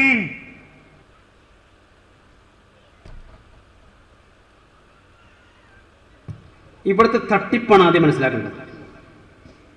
ഒന്ന്, മലക്കുകളുടെ പ്രവർത്തനങ്ങളെയും സിഹിറുമായി ബന്ധപ്പെട്ട അദൃശ്യ അഭൗതിക കാര്യകാരണ ബന്ധങ്ങൾക്ക് അതീതമായ വിഷയങ്ങളെയും കൂട്ടിക്കലർത്തി. മലക്കുകളെ കുറിച്ച് അല്ലാഹു പറഞ്ഞ എന്താ? ലാ യഅസൂനല്ലാഹ മാ അമറഹും വയഫ്അലൂന മാ യുഅ്മറൂൻ. ലാ യഅസൂനല്ലാഹ മാ അമറഹും, അല്ലാഹ് കൽപ്പിച്ചതിനെ അവർക്ക് ധിക്കരിക്കാൻ കഴിയില്ല. എന്താണോ കൽപ്പന അത് അതുപോലെ പ്രാവർത്തികമാക്കുക എന്നതാണ് മലക്കുകൾ എന്ന് പറഞ്ഞാൽ. മലക്കുകൾ ഒരു പ്രവൃത്തി ചെയ്തു എന്ന് പറഞ്ഞാൽ അല്ലാഹ് ചെയ്തു എന്നതിന്റെ അർത്ഥം അങ്ങനെയാണ്. അതാ വിഷയം. എന്നാൽ ജിന്നുകളോ മനുഷ്യരോ ഒന്നും അങ്ങനല്ല. അവർക്ക് അല്ലാഹ് ചെയ്യണമെന്ന് കൽപ്പിച്ചാൽ ചെയ്യുകയുമാവാം ചെയ്യാതിരിക്കുകയുമാവാം. രണ്ടിനും അവർക്ക് ഇഖ്തിയാറുണ്ട്. മലക്കുകൾക്ക് അതില്ല. അതുകൊണ്ട് തന്നെ മലക്കുകളുടെ പ്രവർത്തനങ്ങളെ മറ്റു ഒരു ടീമിനായിട്ട് ബന്ധപ്പെടുത്താൻ പറ്റില്ല. നിങ്ങൾ കൂടെ പഠിച്ചോളി. മൗലവിമാരും പഠിക്കണം, മൗലവിമാരും പഠിക്കണം. ബദർ യുദ്ധത്തിന്റെ വേളയിൽ പ്രവാചക തിരുമേനി അല്ലാഹുവോട് പ്രാർത്ഥിച്ചു, അല്ലാഹുമ്മ ഇൻ തുഹ്ലിക് ഹാദിഹിൽ ഉസാബ വലൻ തുഅബദ് ഫിൽ അർദ്. അല്ലാഹുവേ, ഈ യുദ്ധത്തിൽ ഞങ്ങൾ പരാജയപ്പെട്ടാൽ നീ ഈ ലോകത്ത് പിന്നെ ആരാധിക്കപ്പെടുകയില്ല എന്നാണ് പ്രവാചകൻ പ്രാർത്ഥിക്കുന്നത്. പ്രവാചകന്റെ സുദീർഘമായ പ്രാർത്ഥന സുജൂദിൽ കടന്നുകൊണ്ട് അല്ലാഹു സഹായിച്ചു. ആ സഹായത്തെ അല്ലാഹു എടുത്തു പറഞ്ഞു. എങ്ങനെ പറഞ്ഞത്? ഇത് തസ്തഗീസൂന റബ്ബക്കും ഫസ്തജാബ ലക്കും അന്നീ മുമിദ്ദുക്കും ബിഅൽഫിൻ മിനൽ മലായികതി മുർദിഫീൻ. പ്രവാചകരെ, താങ്കൾ നടത്തിയിരിക്കുന്ന ഇസ്തിഗാസ സഹായ തേട്ടം അത് പിന്നെ അവിസ്മരണീയമാണ്, ശ്രദ്ധേയമാണ് എന്നും ഓർത്തു വെക്കേണ്ടതാണ്. എന്താ പറയാ, ഫസ്തജാബലക്കും, അല്ലാഹു നിങ്ങൾക്ക് ഉത്തരം നൽകി. എങ്ങനെ? അന്നീ മുമിദ്ദുക്കും ബിഅൽഫിൻ മിനൽ മലായികത്തി മുർദിഫീൻ, തുടരെ ഇറങ്ങിക്കൊണ്ടിരിക്കുന്ന 1000 മലക്കുകളെ കൊണ്ട് നിങ്ങളെ നാം സഹായിക്കുന്നു. അല്ലാഹ് സഹായിച്ചു എന്ന് പറഞ്ഞു. മലക്കുകളെ ഇറക്കിക്കൊണ്ട് അല്ലാഹ് സഹായിച്ചു. ഇത് കൃത്യമായി പ്രവാചകർക്കറിയാം. നിങ്ങൾ ആലോചിച്ച് നോക്കൂ, ബദർ യുദ്ധത്തിൽ പ്രവാചകർ അല്ലാഹുവോട് പ്രാർത്ഥിച്ചിട്ട് അല്ലാഹു സഹായിച്ചു. എങ്ങനെ? മലക്കുകൾ വിട്ടിട്ട്. അതേ പ്രവാചകരാണ് ഉഹുദ് യുദ്ധം നയിക്കുന്നത്. ഉഹുദ് യുദ്ധത്തിൽ എന്തെല്ലാം പ്രയാസങ്ങളുണ്ടായി. പ്രവാചകരുടെ ഏറ്റവും ഉറ്റ ബന്ധുക്കളടക്കമുള്ള പ്രമുഖരായ 70ഓളം സ്വഹാബികൾ കൊല്ലപ്പെട്ടു. പ്രവാചകർക്ക് മുറിവേറ്റു. സ്വഹാബികൾ എന്താണ് ചെയ്യേണ്ടതെന്നറിയാതെ നട്ടോട്ടമോടി. ഈ സന്ദർഭത്തിൽ പ്രവാചകരോ സ്വഹാബികളിൽ ആരെങ്കിലുമോ, കഴിഞ്ഞ യുദ്ധത്തിൽ നമ്മൾ അള്ളാഹിനോട് തേടിയിട്ടാണെങ്കിലും അള്ളാഹ് സഹായിച്ച മലക്കുകൾ മുഖേനയാണല്ലോ. അതുകൊണ്ട് മലക്കുകളൊക്കെ ഇപ്പോഴും ജീവിച്ചിരിപ്പുണ്ടല്ലോ, ആ മലക്കുകളെ നമുക്കൊന്ന് തേടി നോക്കാം എന്ന് വിചാരിച്ച് വല്ല മലക്കുകളുമുണ്ടോ, ഞങ്ങളെ സഹായിക്കണമേ എന്ന് പ്രവാചകരോ സ്വഹാബത്തോ തേടിയില്ല. എന്തുകൊണ്ട് തേടിയില്ല? അത് പൊട്ടത്തരമാണ്, വിഡ്ഢിത്തമാണ്, പമ്പര വിഡ്ഢിത്തമാണെന്ന് അറിയുന്നതുകൊണ്ട്. എന്താ കാരണം? മലക്കുകളോട് തേടിയാൽ അവർക്കത് കേൾക്കാനോ കാണാനോ മനസ്സിലാക്കാനോ സഹായിക്കാനോ പ്രത്യേകിച്ച് ഇഖ്തിയാരിയായ കഴിവ് അല്ലാഹ് കൊടുത്തിട്ടില്ല. അതുകൊണ്ട് മലക്കുകളുടെ സഹായം കിട്ടണമെങ്കിലും ചോദിക്കേണ്ടത് അല്ലാഹുവോട് തന്നെയാണ്. മനസ്സിലായില്ലേ? മലക്കുകളോട് ചോദിക്കാൻ പറ്റില്ല. കാരണം എന്താ? ചോദിച്ചിട്ട് കാര്യമില്ല. അവർക്ക് നമ്മളെ സഹായിക്കാൻ കഴിയില്ല. അവർക്ക് ഇഖ്തിയാറില്ല. കൽപ്പന പാലിക്കാൻ മാത്രമേ പറ്റൂ. രണ്ടാമത്തെ സംഗതിയെ കൂടെ പറയട്ടെ, മൊയ്ലിയമാർക്ക് വേണ്ടിയിട്ട്. പ്രവാചക തിരുമേനി ഉഹുദിന്റെ രണാങ്കണത്തിൽ കഷ്ടപ്പെടുമ്പോ, പ്രയാസപ്പെടുമ്പോ, ദുരിതങ്ങൾ ബാധിക്കുമ്പോ, തൊട്ട് മുമ്പത്തെ യുദ്ധമാണ് ബദർ യുദ്ധം. 1 കൊല്ലമേ ആയിട്ടുള്ളൂ. ആ ബദർ യുദ്ധത്തിൽ ഷഹീദായ 14 ശുഹദാക്കളുണ്ട്. 14 ശുഹദാക്കൾ. ആ 14 ശുഹദാക്കളിൽ ആരെങ്കിലും ഒരു ഷഹീദിനെ, അല്ലെങ്കിൽ 14 പേരെ ഒരുമിച്ച്, ബദർ ശുഹദാക്കളെ ഞങ്ങളെ ഈ യുദ്ധത്തിൽ സഹായിക്കണേ എന്ന് പ്രവാചകരോ സ്വഹാബത്തോ തേടിയിട്ടില്ല, ഇസ്തിഗാസ നടത്തിയിട്ടില്ല. ഇപ്പോൾ കഴിഞ്ഞ കോടമ്പുഴ സംവാദത്തിൽ ഞങ്ങൾ ആവർത്തിച്ചു ചോദിച്ചു, ഉഹുദ് യുദ്ധത്തിൽ പ്രയാസപ്പെട്ട പ്രവാചകർ ബദർ ശുഹദാക്കളെ വിളിച്ചു തേടിയ വല്ല സംഭവവും ഉദ്ധരിക്കുവാൻ കയ്യിലുണ്ടോ? ആവർത്തിച്ച് ചോദിച്ചിട്ട് വിഷയം തൊടാതെ രക്ഷപ്പെടാനാ അഹ്സനിമാര് മുസ്ലിയാക്കന്മാര് ശ്രമിച്ചത്. മനസ്സിലായോ? ഇത് രണ്ടുമില്ല. ഒരേ നുകം 2 ഭാഗത്തും വെച്ചു കൊടുത്താൽ കൂട്ടാൻ പറ്റും. ആ കോലത്തിലെ ടീമാണ്. ഞാൻ പറഞ്ഞു തന്നത്, ഒന്ന് മലക്ക്, ഒന്ന് ഇത്. മലക്കിനെ വേറെ തന്നെ മനസ്സിലാക്കണം. എന്നിട്ട് ഹനീഫ് എന്ത് ചെയ്തു? മലക്ക് നമുക്ക് വേണ്ടി ഇസ്തിഗ്ഫാർ നടത്തും എന്ന് വിശ്വസിച്ചാൽ ശിർക്കാവൂല, മലക്കിനോട് തേടിയാലേ ശിർക്കാവുള്ളൂ. അതെങ്ങനെ നിങ്ങൾ സിഹിറിലേക്ക് ബന്ധിക്കാം? എങ്ങനെ സിഹിറിലേക്ക് ബന്ധിക്കാം? സിഹിറിന്റെ ഫലം എന്താ? ഒരു മനുഷ്യൻ, ഒരു സാഹിർ, അയാളൊരു വാഴന്റെ ഇല എടുത്തു, അതിൽ കുറച്ച് നെല്ലോ മലരോ എന്തോ വെച്ചു, 4 കോഴിമുട്ട എടുത്ത് വെച്ചു, അതിന്റെ മുകളിൽ എന്തൊക്കെ എഴുതി വെച്ചിട്ടുണ്ട്, ഒരു കരിക്ക്, കുറെ കള്ളിയൊക്കെ വരച്ച് 4 അക്ഷര കൈമുല എഴുതി. ഇതെല്ലാം കൂടി ചേർത്തിട്ട് ഒരു 4 കവലയിലോ ഒരു പിന്നെ ഒരു മൂലയിലോ കൊണ്ടിട്ടു. അയാൾ മനസ്സിൽ കരുതി, ഇത് മുഖേന ഇന്ന സ്ഥലത്തുള്ള ഇന്ന ആൾക്ക് ദ്രോഹമുണ്ടാകണം, ദോഷമുണ്ടാകണം. അങ്ങനെ അയാൾക്ക് ആ ദ്രോഹവും ദോഷവും ഉണ്ടാകും എന്നാണല്ലോ സീർ വലിക്കുന്ന പറഞ്ഞാൽ. അതെങ്ങനെ? അദൃശ്യമായി, അഭൗതികമായി, കാര്യകാരണ ബന്ധങ്ങൾക്ക് അതീതമായി ഈ സാഹിറിനെ അയാൾ വിചാരിക്കുന്ന ആരെയും ഉപദ്രവിക്കുവാൻ കഴിയും എന്നാണ് സീർ ഫലിക്കും എന്ന വിശ്വാസത്തിലൂടെ വരുന്നത്. അങ്ങനെ അദൃശ്യമായി, അഭൗതികമായി, കാര്യകാരണ ബന്ധങ്ങൾക്ക് അതീതമായി നമ്മളെ ഉപദ്രവിക്കുവാൻ പടച്ച റബ്ബിന് പുറമെ ഒരു സാഹിറിന് കൂടി സാധിക്കുമെന്ന് വിശ്വസിച്ചാൽ കടുത്ത ശിർക്കിലേക്കാ പോവുക. രക്ഷപ്പെടാൻ കഴിയില്ല. നിങ്ങൾ തൽക്കാലം തടിയപ്പാൻ നോക്കിയിട്ട് കാര്യമില്ല. അതുകൊണ്ടാണ് അഹ്സനിമാര് അടുത്ത ചോദ്യം എടുത്തിട്ടു. എന്താ അഹ്സനിമാരുടെ അടുത്ത ചോദ്യം? അപ്പോ സീർ ഫലിക്കും, മലക്ക് സഹായിക്കും, അഭൗതികമായി സഹായിക്കുമെന്ന് വിശ്വസിച്ചാൽ ശിർക്കില്ല. സഹായം തേടിയാൽ മാത്രമേ ശിർക്കുള്ളൂ അല്ലേ? അവർ ചോദിക്കണം, വാങ്ങട്ടോ. എ പി അബ്ദുൽ ഖാദർ മൗലവി പറഞ്ഞത് ഒന്നുകൂടി വായിച്ചു തരാം. സാധാരണ സ്വഭാവമില്ലാത്ത ഏതു സഹായ പ്രതീക്ഷയും അവിടെ തേട്ടം വേണമെന്നില്ല. നിങ്ങൾ ഇത് എഴുതുമ്പോ ഓർക്കേണ്ടിയിരുന്നു. നിങ്ങൾ മേപ്പിട്ട് നോക്കി എഴുതി. പ്രാർത്ഥന എന്ന് പറഞ്ഞാൽ എന്താ? സാധാരണ സ്വഭാവമില്ലാത്ത ഏതു സഹായ പ്രതീക്ഷയും. അവിടെ തേട്ടമുണ്ടോ? ഇല്ല. അപ്പൊ സഹായ പ്രതീക്ഷയും തേട്ടവും പ്രാർത്ഥനയാണ്. സിഹ്ർ എന്ന് പറഞ്ഞാലോ അത് കാണാത്ത മാർഗത്തിലൂടെയുള്ള സഹായത്തെ പ്രതീക്ഷയാണ്, അല്ലേ? അത് ഫലിക്കുമെന്ന് വിശ്വസിച്ചാൽ ശിർക്കാണ് എന്ന് നിങ്ങൾക്ക് വാദമില്ല. അത് വിശ്വസിക്കണമെന്നാണ് നിങ്ങൾ പറഞ്ഞത്. പോയി ഹനീഫ് മൗലവി, നിങ്ങളുടെ കാറ്റും പോയി, തീർച്ചയായും പോയി. കാരണം ജബ്ബാർ മൗലവിയെയും സക്കരിയ സലാഹിയെയും ഒക്കെ നിങ്ങൾ ആദ്യം പുറത്താക്കി, ഇപ്പൊ നിങ്ങളും പോയി. പിന്നെ ഇവിടെ ഹസനിമാര് മുന്നോട്ട് വെച്ച വാദം തള്ളിക്കളയാൻ എന്തായിരുന്നാലും അപ്പുറത്തെ ഒരു മൗലവിക്കും കഴിയില്ല. കാര്യം പറഞ്ഞ വ്യക്ത. എ പി അബ്ദുൽ ഖാദർ മൗലവി എഴുതി വെച്ചതിനാണ് സത്യം. സാധാരണ നിലയിലല്ലാത്ത ഏതു സഹായ പ്രതീക്ഷയും, തേട്ടം വേണ്ട, പ്രതീക്ഷ മതി, അത് ശിർക്കാണ്. സിഹിറിലോ അദൃശ്യമായി അഭൗതികമായി നമ്മളെ ഉപദ്രവിക്കുവാൻ മറ്റൊരാൾക്ക് കഴിയുമെന്ന പ്രതീക്ഷ, അതാണ് വിശ്വാസം, അത് മതി. ഇതിന് ഏറ്റവും നല്ല ഉദാഹരണം എന്താ? പ്രവാചക തിരുമേനി ഹുനൈനിലേക്ക് പോകുമ്പോ കൂടെയുള്ള ചില ആളുകൾ, പ്രമുഖരായ സ്വഹാബികളല്ല, ഇടക്കാലത്ത് ആ മക്കാ ഫത്തിന്റെ സമയത്ത് ഇസ്ലാമിലേക്ക് വന്ന കുറച്ച് പുതിയ മുസ്ലിങ്ങൾ, അവര് ചോദിച്ചു, പ്രവാചകരെ, ഞങ്ങൾക്ക് ഞങ്ങളുടെ വാള് കൊളുത്തിയെടുക്കാൻ ഒരു മരം വേണം. ഇജ് അല്ലനാ ദാത്ത അൻവാർ കമാലഹും ദാത്തു അൻവാർ. എത്ര നല്ലൊരു ഉദാഹരണമാണത്. ആ സമയത്ത് ഞങ്ങൾക്ക് വാള് കൊളുത്തിയെടുക്കുവാൻ ഒരു മരം വേണം എന്നാവശ്യപ്പെടുമ്പോ പ്രവാചക തിരുമേനി പറഞ്ഞ എന്താ?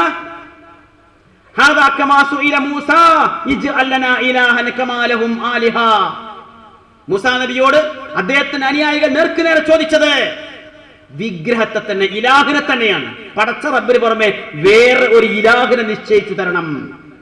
അതിന് തുല്യമാണെന്ത്? നിങ്ങൾ ഈ മരത്തെ ചോദിച്ചത്. സ്വഹാബത്ത് ആരെങ്കിലും പറഞ്ഞോ? അല്ലെങ്കിൽ ആ പുതുതായി വന്ന മുസ്ലിംകൾ ആരെങ്കിലും പറഞ്ഞോ ഞങ്ങൾക്ക് ഈ മരം ഞങ്ങൾ ചോദിക്കുന്നത് മരത്തെ ആരാധിക്കുവാനാണ്, മരത്തോട് പ്രാർത്ഥിക്കുവാനാണ്, മരത്തെ പൂജിക്കുവാനാണ്, മരത്തിന്റെ താഴ്ഭാഗത്ത് ഈത്തിക്കാഫിരിക്കാനാണ്? ഒന്നും പറഞ്ഞിട്ടില്ല. പിന്നെന്തേ? ഈ മരത്തിൽ വാളൊന്ന് കൊളുത്തിയെടുത്താൽ ഞങ്ങളൊരു പ്രത്യേക സഹായം പ്രതീക്ഷിക്കുന്നുണ്ട് എന്നാണ് പറഞ്ഞ അർത്ഥം. അത് പറയണ്ട, അർത്ഥതാണ്. അദൃശ്യമായ അഭൗതികമായ ഒരു കരുത്ത്, ഒരു കഴിവ്, ഒരു ബലം ഈ വാളൊന്ന മരത്തിൽ കൊടുത്തിനെടുത്താൽ കിട്ടും. അത് തോന്നുന്നുണ്ട്. ആ തോന്നൽ അത് വന്നപ്പോൾ റസൂൽ പറഞ്ഞു, അതാണ് ഇലാഹക്കല്, അതാണ് ഇലാഹ്. പ്രാർത്ഥിക്കണമെന്നില്ല, തേടണമെന്നില്ല, ചോദിക്കണമെന്നില്ല, പ്രതീക്ഷ വെച്ചാ മതി എന്നാ തന്നെ പോയി. ഈ സംഭവമൊക്കെ സമസ്തക്കാരെ മുമ്പിൽ എത്രയോ തവണ അവതരിപ്പിച്ച അനീഫ് കായക്കുടി ഇതൊക്കെ മറന്നിട്ട് സിഹിർ ഫലിക്കുമെന്ന് സ്ഥാപിക്കാൻ, എന്നാ ശിർക്കിൽ പെട്ടിട്ടില്ല എന്ന് ഊരാൻ നടത്തിയിരിക്കുന്ന വ്യാജമായ ശ്രമം, അതാണ് പൊട്ടിപ്പാളിസായത്. അവസാനം ആൽസന്റെ ചോദ്യം, CM വലിയുല്ലാഹി അഭൗതികമായി സഹായിക്കും എന്ന് വിശ്വസിച്ചാൽ ശിർക്കാകുമോ? മറുപടിയില്ല. ഭാഗം കേട്ടോക്കൂ. ചോദ്യോത്തരം കഴിയുമ്പോ തന്നെ ഏകദേശം മുജാഹിദൊക്കെ മുശ്രിക്കായി എന്ന് പറഞ്ഞപ്പോ ഇവിടെ ഇനിയിപ്പോ കൂടുതൽ പറയേണ്ടി വരുമെന്ന് ഞങ്ങൾക്ക് തോന്നുന്നില്ല. ഏതായാലും ആകട്ടെ, അൽഹംദുലില്ലാ, നിങ്ങൾ പറഞ്ഞപ്പോ ഇപ്പൊ മനസ്സിലായത് അല്ലാഹു അല്ലാത്ത ഒരാൾക്ക് അഭൗതികമായ കഴിവ് ഉണ്ട് എന്ന് വിശ്വസിച്ചത് കൊണ്ട് എന്താവൂല? ശിർക്കാവൂല. തേടിയാലേ ആകുള്ളൂ എന്നിടത്താണല്ലോ ഇപ്പൊ എത്തിയത്. എന്റെ ചോദ്യം, ഇപ്പൊ CM വലിയുല്ലാഹി റളിയല്ലാഹു അൻഹുവിനെ അങ്ങനെ ഒരു കഴിവുണ്ട്, അത് കുഴപ്പമില്ല, നിങ്ങൾ തേടുമ്പോഴേ കുഴപ്പമുള്ളൂ. അങ്ങനെയാണോ നിങ്ങളെ വാദം? അങ്ങനെയാണെങ്കിലേ സിഹറിൽ നിന്ന് നിങ്ങൾ രക്ഷപ്പെടാൻ പോകുള്ളൂ. അല്ല, നിങ്ങളുടെ വാദം വേറൊരാൾക്ക് അഭൗതികമായ കഴിവുണ്ട് എന്ന് വിശ്വസിച്ചാൽ തന്നെ ശിർക്കാവുന്നതാണ് എന്നല്ലേ? അപ്പൊ എന്റെ ചോദ്യം കേട്ടോളൂ, വ്യക്തമായിട്ട് പഠിച്ചോ. അല്ലാഹു അല്ലാത്തവർക്ക് അഭൗതികമായി സഹായിക്കാൻ കഴിയും എന്ന് വിശ്വസിച്ചു, തേടിയില്ല. അയാൾ മുശ്രിക്കാണോ? മുശ്രിക്കല്ലേ? നിങ്ങൾ ഈ സദസ്സിനോടൊന്ന് വ്യക്തമായി ഹനീഫ് മറുപടി പറയാത്ത ചോദ്യമാണത്. വിഷയം വളരെ വ്യക്തമാണ്. അവർ ചോദിച്ച കാര്യം വളരെ ക്ലിയറാണ്. CM വലിയുള്ളാഹി അടക്കമുള്ള മരിച്ചുപോയ മഹാത്മാക്കൾ എന്നാണ് അവർ പറയുന്നത്. അവർ അദൃശ്യമായി സഹായിക്കും എന്ന് വിശ്വസിച്ച ശിർക്കാകുമോ? ശിർക്കല്ലേ?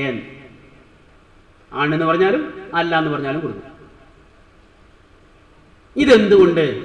സിഹിർ ഫലിക്കും എന്ന് വിശ്വസിക്കുന്നത് കൊണ്ട്. എന്നാൽ ഈ സിഹിർ ഫലിക്കുമെന്ന വിശ്വാസം കേവലം ഹനീഫ് കായക്കൊടിയുടെ മാത്രമല്ല, സക്കരിയ സുലാഹിന്റെ മാത്രമല്ല. ആ ടീം കമ്പിട്ട് നിരന്ന് നിന്ന് സിഹിറിനെ ഫലിപ്പിക്കുന്നുണ്ട്. ഒന്ന് കണ്ടുനോക്കി, എല്ലാരും കൂടി ഫലിപ്പിക്കണേ. മറ്റുള്ളവർ നമുക്കെതിൽ സിഹിർ ചെയ്താൽ സിഹിർ നമുക്ക് ബാധിക്കും. ബാധിക്കാൻ കാരണം എന്താ? നമ്മൾ അള്ളാഹിനെ പേടിച്ച് ജീവിക്കാത്ത സന്ദർഭത്തിൽ ദുർബല വിശ്വാസികളുടെ മുജാഹിദ് പ്രസ്ഥാനത്തിൽ ഉണ്ടാവില്ലേ? നമ്മൾ വിശ്വാസികൾ ദുർബലത ബാധിക്കാറില്ലേ? അപ്പൊ നമ്മൾ ദിക്റുകൾ പതിവാക്കണം, ജമാഅത്തായ നമസ്കാരം പതിവാക്കണം, ഹറാമായ വസ്തുക്കൾ തിന്നാതിരിക്കണം, മ്യൂസിക് ഒഴിവാക്കണം, ചിത്രങ്ങളും ഫോട്ടോകളും രൂപങ്ങളൊക്കെ വീട്ടിൽ നിന്ന് ഒഴിവാക്കണം. അങ്ങനെ അല്ലാഹുവിന്റെ കൽപ്പനകൾക്ക് സൂക്ഷിച്ചുകൊണ്ട് നമ്മൾ ജീവിച്ചാൽ ശൈത്താനെ നമ്മൾ ഉപദ്രവിക്കാൻ കഴിയില്ല, സിഹിർ നമ്മളെ ബാധിക്കൂല. പക്ഷെ ഇതിലൊക്കെ എപ്പോഴെങ്കിലും നമുക്ക് ഗഫ്ലത്ത് ഉണ്ടായാൽ ആ സന്ദർഭത്തിൽ നമുക്കും ബാധിക്കാം. സിഹിർ ചെയ്യാൻ ഏതായിരുന്നാലും പാടില്ല. അത് ഹറാമാണ്, മഹാപാപമാണ് എന്ന കാര്യത്തിൽ ഒരു സംശയവുമല്ല. നേരെ മറിച്ച് ചെയ്താ ഫലിക്കോ ഏതുപോലെ ഷിർക്ക് മഹാപാപമാണ്, ഖത്ലുൻ നഫ്സ് മഹാപാപമാണ് എന്ന ഷിർക്ക് എന്ന് പറഞ്ഞിട്ടൊന്നുമില്ലേ? ഉണ്ട്. ഒരാൾ ഒരാളെ കൊന്നാ കൊല്ലപ്പെട്ടോ മരിച്ചു പോകൂലേ? മരിച്ചു പോകും. അതേപോലെ സിഹിർ ഹറാമാണ്, ചെയ്ത ബാധിക്കോ? ബാധിക്കും എന്ന് തന്നെയാണ് ഹദീസിൽ നിന്ന് വന്നിട്ടുള്ളത്. അതിനെ നിഷേധിക്കല് ഹദീസിനെ നിഷേധിക്കലാണ്, അതിനെ നിഷേധിക്കല് ഹദീസിനെ നിഷേധിക്കലാണ്, അതിനെ നിഷേധിക്കല് ഹദീസിനെ നിഷേധിക്കലാണ്.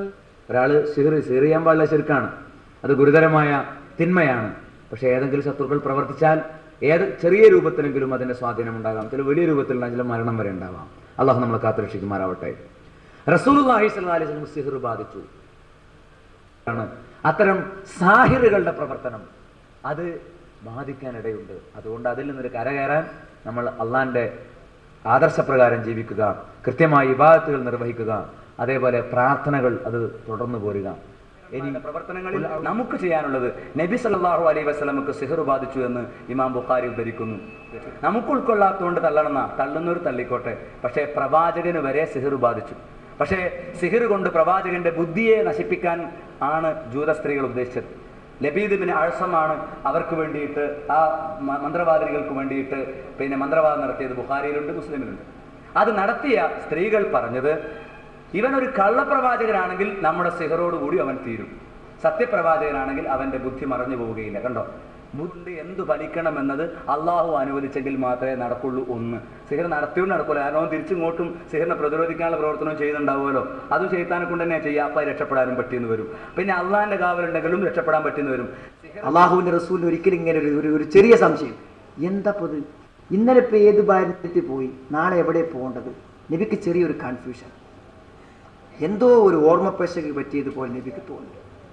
അള്ളാഹു വഹീയിലൂടെ അറിയിച്ചു കൊടുത്തു, ഏതോ ഒരു ജൂതൻ, ബുഖാരിലെ ഹദീസാണ്, ഉപദ്രവിക്കാൻ വേണ്ടി ഒരു കിണറ്റിക്കൊണ്ടുപോയി എന്തോ മാട്ടുമാരണം നടത്തിയിരിക്കും. അപ്പോൾ സഹോദരങ്ങളെ, ചെറിയ ചെറിയ പ്രയാസങ്ങൾ ഇതുകൊണ്ട് വന്നേക്കാം, പക്ഷെ ചെയ്യാൻ പാടില്ല. സിഹിർ ചെയ്യുന്നവർ ഉണ്ടാക്കുന്ന ദുർമന്ത്രങ്ങളിൽ നിന്നും എന്നെ രക്ഷപ്പെടുത്തണേ എന്നാണ് സൂറത്തുൽ ഫലക്കിലൂടെ നമ്മൾ അള്ളാഹുവോട് ആവശ്യപ്പെടുന്നത്. നല്ല വിശ്വാസിയായി സംശുദ്ധനായി ദിക്റോടും പ്രാർത്ഥനയോടും ജീവിക്കുന്ന ഒരാളെയും പിശാചിന് യാതൊന്നും ചെയ്യാൻ പറ്റൂല. ഏത് ആൾക്കും സിഹിർ ബാധിക്കാം അള്ളാഹുവിന്റെ കാവലില്ലെങ്കിൽ. അത് സിഹിർ ബാധന ശരീരത്തിൽ ബുദ്ധിയിൽ ഒക്കെ അതിന് ബലമുണ്ടാകും. രോഗമുണ്ടാക്കുന്ന സിഹിറുകളുണ്ട്, ഭാര്യഭർത്തന്മാർ വേർപെടുത്തുന്ന സിഹിറുകളുണ്ട്, അതുപോലെ തന്നെ കൊല്ലാനുള്ള സിഹിറുണ്ട്, ഇണക്കാനുള്ള സിഹിറുണ്ട്. അങ്ങനെ ഇനി സിഹിറിന്റെ വിഷയത്തിൽ കൈകോർത്ത് പിടിക്കാത്ത ആരെങ്കിലും അപ്പുറത്തുണ്ടോ? ഇനി അബ്ദുറഹ്മാൻ സലഫി, സക്കരിയ സുലാഹി, ഷംസുദ്ദീൻ പാരത്ത്, ഹാരിസ് ബിൻ സലീം, ഡോക്ടർ സുബൈർ, ഞാനാ വേണ്ടേ? പറഞ്ഞു വന്നിട്ട് എവിടെ എത്തി? അള്ളാഹുവിന്റെ റസൂലിന് വരെ സിഹിർ ബാധിച്ചില്ലെങ്കിൽ ഇവർക്ക് ഭയങ്കര ബേജാറാ. സുഹൃത്തുക്കളെ, നമ്മൾ ആലോചിക്കട്ടെ, ആ പദപ്രയോഗം എന്ന് ചോദിച്ചു കേട്ടെ. ഇവിടെ ഹാരിസ് പറഞ്ഞു കേട്ടല്ലോ, ഇന്നലെ പേത് ഭാര്യൻ്റെ അടുത്ത് പോയി, ഇന്നിഞ്ഞ് പേത് ഭാര്യൻ്റെ അടുത്തൊക്കെ പോവുക, ഇങ്ങനത്തെ അവസ്ഥ വന്നു. നിങ്ങൾ അങ്ങനത്തെ ചെറിയ ചെറിയ പ്രശ്നങ്ങളൊക്കെ ഉണ്ടാവും. ഇത് വലിയ ചെറിയ പ്രശ്നങ്ങളൊക്കെ. സ്വന്തം ഭാര്യമാരെ പോലും തിരിച്ചറിയാത്ത അവസ്ഥ ഒരാൾക്ക് ഉണ്ടാവും എന്ന് പറഞ്ഞാൽ ചെറിയ പ്രശ്നമാണത്. മാത്രമല്ല ചെയ്യാത്ത കാര്യം ചെയ്ത പോലെ തോന്നി എന്ന് പറഞ്ഞാൽ പ്രവാചക തിരുമേനിയുടെ ബുദ്ധിക്ക് ഭ്രംശം സംഭവിച്ചു. നിങ്ങൾ ആരെങ്കിലും സ്വന്തം വാപ്പാനെ പറ്റിയത് പറയും? ഇതൊരു മാനസിക രോഗം ഉണ്ടായതായിക്കോട്ടെ, ഒരു 6 മാസം വാപ്പാക്ക് മാനസിക രോഗം ഉണ്ടായി. എന്നാ നാട്ടുകാരോടൊക്കെ പറഞ്ഞു കൊടുക്കോ എന്റെ വാപ്പാക്ക് മാനസിക രോഗം ഉണ്ടായി പറഞ്ഞു കൊടുക്കും? അത് പറയാത്ത ആൾക്കാരാ അള്ളാഹുവിന്റെ റസൂലിനെ സിഹിർ ബാധിച്ചു എന്ന് നാട് നീളെ പ്രസംഗിച്ചിറക്കുന്നത്. പ്രവാചക നിന്ദയെക്കുറിച്ച് വലിയ ചർച്ചകളൊക്കെ നടക്കുന്ന ഒരു കാലമാണത്. ചില ബഹുമത പണ്ഡിതന്മാരൊക്കെ നാട് നീളെ പ്രവാചക നിന്ന ചർച്ചക്കിറങ്ങിയിട്ടുണ്ട്, വേറെ ഒരു പണികൾക്ക് കിട്ടാത്തതുകൊണ്ട്. എന്നാലേ ആ പ്രവാചക നിന്ദയുടെ പേരിൽ സ്വന്തമായി പൊതുവേദിയിൽ എത്ര തവണ വഷളായിട്ടുണ്ട്? പാസ്റ്റർമാരുടെയും അച്ഛന്മാരുടെയും ഒക്കെ മുമ്പിൽ അതൊന്നും മറുപടി ഇല്ല, പ്രതികരണമില്ല. എല്ലായിടത്തും പ്രവാചകരെ ശരിക്ക് നിന്ദിക്കുന്നത് ഇവൻ. പിന്നെ ബുഖാരിയിൽ ഹദീസ് ഉണ്ടെന്നാ. എന്താ ഹദീസിന്റെ അവസ്ഥ? ഞാൻ വിശദമായി പറയാൻ സമയമല്ല, എന്തായാലും ഒരു ചെറിയ ഭാഗം മാത്രം പറയട്ടെ. ആ ഹദീസിന്റെ വാചകയുടെ വാചാരം മനസ്സിലാവും എന്തായാലും അബദ്ധം എന്നുള്ളത്. ഒരു മനുഷ്യൻ പ്രവാചക തിരുമേനിക്ക് സിഹിർ ചെയ്തു, എന്നിട്ടോ അദ്ദേഹത്തിന് ചെയ്ത കാര്യം ചെയ്യാത്ത പോലെ തോന്നി. മറ്റേ റിപ്പോർട്ടില് ഭാര്യമാരത്ത് പോയോ പോയിട്ടില്ല എന്ന് ഉറപ്പില്ലാത്ത അവസ്ഥ വന്നോ? അങ്ങനത്തെ ഒരു അവസ്ഥ ഒരാൾക്ക് വന്നാൽ പിന്നെ അദ്ദേഹം പറയുന്ന കാര്യം എങ്ങനെ നമുക്ക് അംഗീകരിക്കാൻ പറ്റും? പിന്നെ പറയുന്ന കാര്യം ചെയ്ത കാര്യം ചെയ്യാത്ത പോലെ തോന്നി, അല്ലെങ്കിൽ ചെയ്യാത്ത കാര്യം ചെയ്ത പോലെ തോന്നി, അങ്ങനത്തെ അവസ്ഥയാണ് റസൂലാക്കുന്ന. എന്നിട്ട് പിന്നെ റസൂല പറഞ്ഞു, ആയിഷാബി പറയുന്നത് അങ്ങനെ ഒരു രാത്രി അല്ലെങ്കിൽ ഒരു പകല് റസൂൽ എന്റെ അടുത്തായിരുന്നു. അപ്പൊ അങ്ങനെ പ്രാർത്ഥിച്ചുകൊണ്ടേ ഇരിക്കുന്നുണ്ട്. അതിനിടയ്ക്ക് ആയിഷാബി ആയിഷ എന്നുണ്ട് റസൂല പറഞ്ഞു, നീ അറിഞ്ഞോ ഞാൻ ഫത്വ ചോദിച്ച കാര്യത്തിൽ അള്ളാഹ് എനിക്ക് ഫത്വ നൽകി. എന്നിട്ട് പറയാണ്, എന്റെ അരികിൽ 2 ആളുകൾ വന്നു, ഒരാൾ തലന്റെ ഭാഗത്തും ഒരാൾ കാലിന്റെ ഭാഗത്തും ഇരുന്നു. ഒരാളെ മറ്റാളുടെ ചോദിച്ചു, ഇയാൾക്ക് എന്താ പ്രശ്നം, ഇയാളെ വേദന എന്താ, ഇയാളെ പ്രയാസം എന്താണ്? അപ്പൊ മറ്റേ ആൾ പറഞ്ഞു, ഇയാൾക്ക് സിഹിർ ബാധിച്ചതാണ്. അപ്പൊ അടുത്ത ചോദ്യം, ആരാ സിഹിർ ചെയ്തത്? സിഹിർ ചെയ്തത് ലബീബ് ഇബ്നു അഅസം എന്ന് പറയുന്ന ബനൂ സുറൈഖ് ഗോത്രത്തിൽപ്പെട്ടിരിക്കുന്ന ഒരാളാണ്. എന്തിനാണ് ചെയ്തത്? ചീർപ്പ്, മുടിക്കെട്ട്, അതുപോലെ ഈത്തപ്പനയുടെ ആൺകുലയുടെ പോള, ഇതിനാണ് ചെയ്തത്. എന്നിട്ട് എവിടെ മുതലിട്ടത്? അത് ദർവാൻ കിണറ്റിലാണ്. ഇത്രയും ഭാഗം റസൂൽ പറഞ്ഞപ്പോഴാ ചെയ്തത് ചെയ്യാത്ത പോലെ തോന്നിയപ്പോ അവിടെ നിന്ന് മനസ്സിലാക്കിക്കൂടെ? ആദ്യം പറഞ്ഞത് ശരിയാണ്, രണ്ടാം പറഞ്ഞത് ശരിയല്ല. എന്താണ് ഇത് അവസ്ഥ? ആദ്യം പറഞ്ഞത് ശരിയാണെങ്കിൽ രണ്ടാം പറഞ്ഞത് ശരിയല്ല. പണ്ട് പരി ചോദിച്ചൊരു ചോദ്യമുണ്ട്. നമ്മുടെ സ്റ്റേജില് നമ്മുടെ ഒരു പ്രവർത്തകനുണ്ട്, അയാളെ വഷളാക്കാൻ വേണ്ടി ചോദിച്ചതാണ്. എന്താ ചോദ്യം എന്നറിയോ? വളണ്ടിയർ കോർ ഒരു നുണപറയൽ മത്സരം നടത്തിയിട്ടുണ്ട്, അതിൽ 1ാം സ്ഥാനം കിട്ടിയിരിക്കുന്ന ആള് സദസ്സിലിരിക്കുന്നുണ്ട്. അയാൾ പറയുന്നു 2ാം സ്ഥാനം കിട്ടിയ നിങ്ങളെ സ്റ്റേജിൽ എന്നാക്കാണ്. ചോദ്യം എന്റെ കയ്യിലാക്കി. ഞാൻ മറുപടി പറഞ്ഞു, ഒരാൾ സ്വയം അവകാശപ്പെടാണ്. നുണ പറയാന്നുള്ള മഹാ അപകടകരമായ ഒരു സംഗതിയാണല്ലോ. അതിനുവേണ്ടി ഒരു വലിയ മത്സരം നടത്തിയിട്ട് അതിൽ 1ാം സ്ഥാനം എനിക്കാ കിട്ടിയെന്ന് ഒരാൾ സ്വന്തം അവകാശപ്പെടുക. അങ്ങനത്തെ ആള് 2ാമത് പറഞ്ഞ കാര്യം വിശ്വസിക്കാൻ പറ്റുമോ ചോദിച്ചു. അതിൽ വിഷയം തീർന്നു. മനസ്സിലായില്ലേ? ഞാൻ ആരാ? മഹാനാണ്. എന്തെന്റെ മഹത്വം? നുണ പറയൽ മത്സരത്തിൽ 1ാം സ്ഥാനം കിട്ടിയെന്നുള്ളതാണ്. അങ്ങനത്തെ മഹാനായ ഞാൻ പറയുന്നു 2ാം സ്ഥാനം എന്നാക്കി കിട്ടിയെന്ന്. മനസ്സിലായില്ലേ? അത് 2ാമത് പറഞ്ഞ് വിശ്വസിക്കാൻ പറ്റുമോ? അതാ ടീം. ആ ടീമിനോട് നമ്മൾ ചോദിക്കുന്നത്, ഒരാൾക്ക് ചെയ്യാത്ത കാര്യം ചെയ്ത പോലെ തോന്നി എന്ന അവസ്ഥയിലിരിക്കെ അദ്ദേഹം പിന്നീട് പറയുന്ന കാര്യം വിശ്വസിക്കാൻ പറ്റുമോ? അംഗീകരിക്കാൻ പറ്റുമോ? ആ അവസ്ഥയിലാണ് പറഞ്ഞത്. എന്റെ അടുത്ത് 2 ആൾ വന്ന് ഒരാൾ അങ്ങോട്ടും ഇങ്ങോട്ടും സംസാരിച്ചു, ഇയാൾക്ക് എന്താ പറ്റിയെന്ന് ചോദിച്ചു. അപ്പൊ സീർ വായിച്ചാന്ന് പറഞ്ഞു, ആരാ ചെയ്തത്? ഇന്നാളാന്ന് പറഞ്ഞു, എന്തിനാ ചെയ്തതെന്ന് പറഞ്ഞു.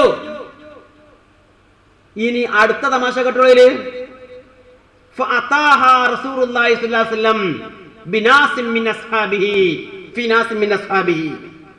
ഈ ദർവാൻ കിണറിലെ ആണിതെന്ന് പറഞ്ഞപ്പോ റസൂലുള്ള ഒരു സംഘം സുഹാബികളെയും കൂട്ടിയിട്ട് ആ കിണർ കാണാൻ പോയി. എന്നിട്ടോ കിണർ കണ്ടു, തിരിച്ചു വന്ന് ആയിഷാബിനോട് പറഞ്ഞു, അതിലെ വെള്ളം മൈലാഞ്ചി കലക്കിയ പോലെ ഉണ്ട്. അപ്പൊ സീർ വെള്ളത്തിൽ ബാധിച്ചിട്ടുണ്ട്. പിന്നെ അതിലെ ഈത്തപ്പനകളുടെ തല ശൈത്താന്റെ തലകൾ പോലെ ഉണ്ട്. ഈത്തപ്പനക്കും സീർ ബാധിച്ചു. അതിലും ചെറിയൊരു സംശയം, ഈ കിണറ്റിലെ വെള്ളത്തിൽ ഈത്തപ്പന ഉണ്ടാവുമോ? മരുഭൂമിയിലാണ് മുതലുള്ളത്. അത് വേറെ അന്ന് ചോദ്യം കേട്ടോ. അപ്പൊ ആയിഷാബി ചോദിച്ചു, നിങ്ങൾ എന്താ ചെയ്തു? അത് കുഴിച്ചിട്ട് ചോദിച്ചു. അല്ല, പുറത്തെടുത്തോന്ന്. റസൂലുള്ളാഹിന്റെ മറുപടി എന്താ? എന്റെ രോഗം അന്ന് എനിക്ക് സുഖാക്കി തന്നു.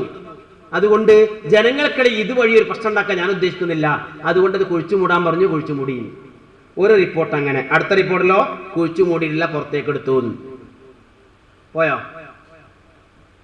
അപ്പൊ ചെയ്തത് ചെയ്യാത്ത പോലെ തന്നെയാണ്. ഒന്നിനു മൂടി, ഒന്നിനു മൂടിയില്ല. ഒന്നിനു കുഴിച്ചിട്ടു, ഒന്നിനു കുഴിച്ചെടുത്തില്ല. തീർന്നില്ല. ഇതിൽ ഏറ്റവും വലിയ അപകടം എന്താ? പ്രവാചക തിരുമേനി സ്വല്ലല്ലാഹു അലൈഹി വസല്ലം ഒരു പറ്റം സ്വഹാബികളെയും കൂട്ടിയിട്ടാണ് ദർവാനി കിണർ കാണാൻ പോയത്. എന്നിട്ട് ഇങ്ങനെ ഒരു സംഭവം റിപ്പോർട്ട് ചെയ്യുമ്പോൾ ആ സ്വഹാബികളൊക്കെ എവിടെ പോയി? ബുഖാരി മുഴുവൻ മറിച്ചു പറയാം. ബുഖാരി മുഴുവനും മറിച്ചു പറ. ആ സ്വഹാബികൾ എവിടെ പോയി?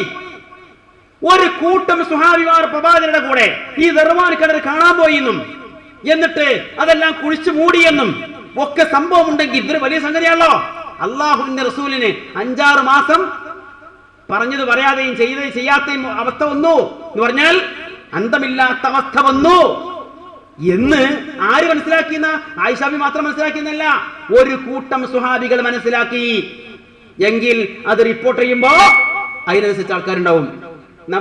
പിന്നെ അമാനി മൗലവി മലയാളത്തിൽ പരിഭാഷപ്പെടുത്തിയിരിക്കുന്ന നബി ശരിയയും ഇസ്ലാം ശരീഅത്തിൽ അതിന്റെ സ്ഥാനവും എന്ന ഗ്രന്ഥത്തിൽ പച്ച മലയാളത്തിൽ എഴുതിയിട്ടുണ്ട്.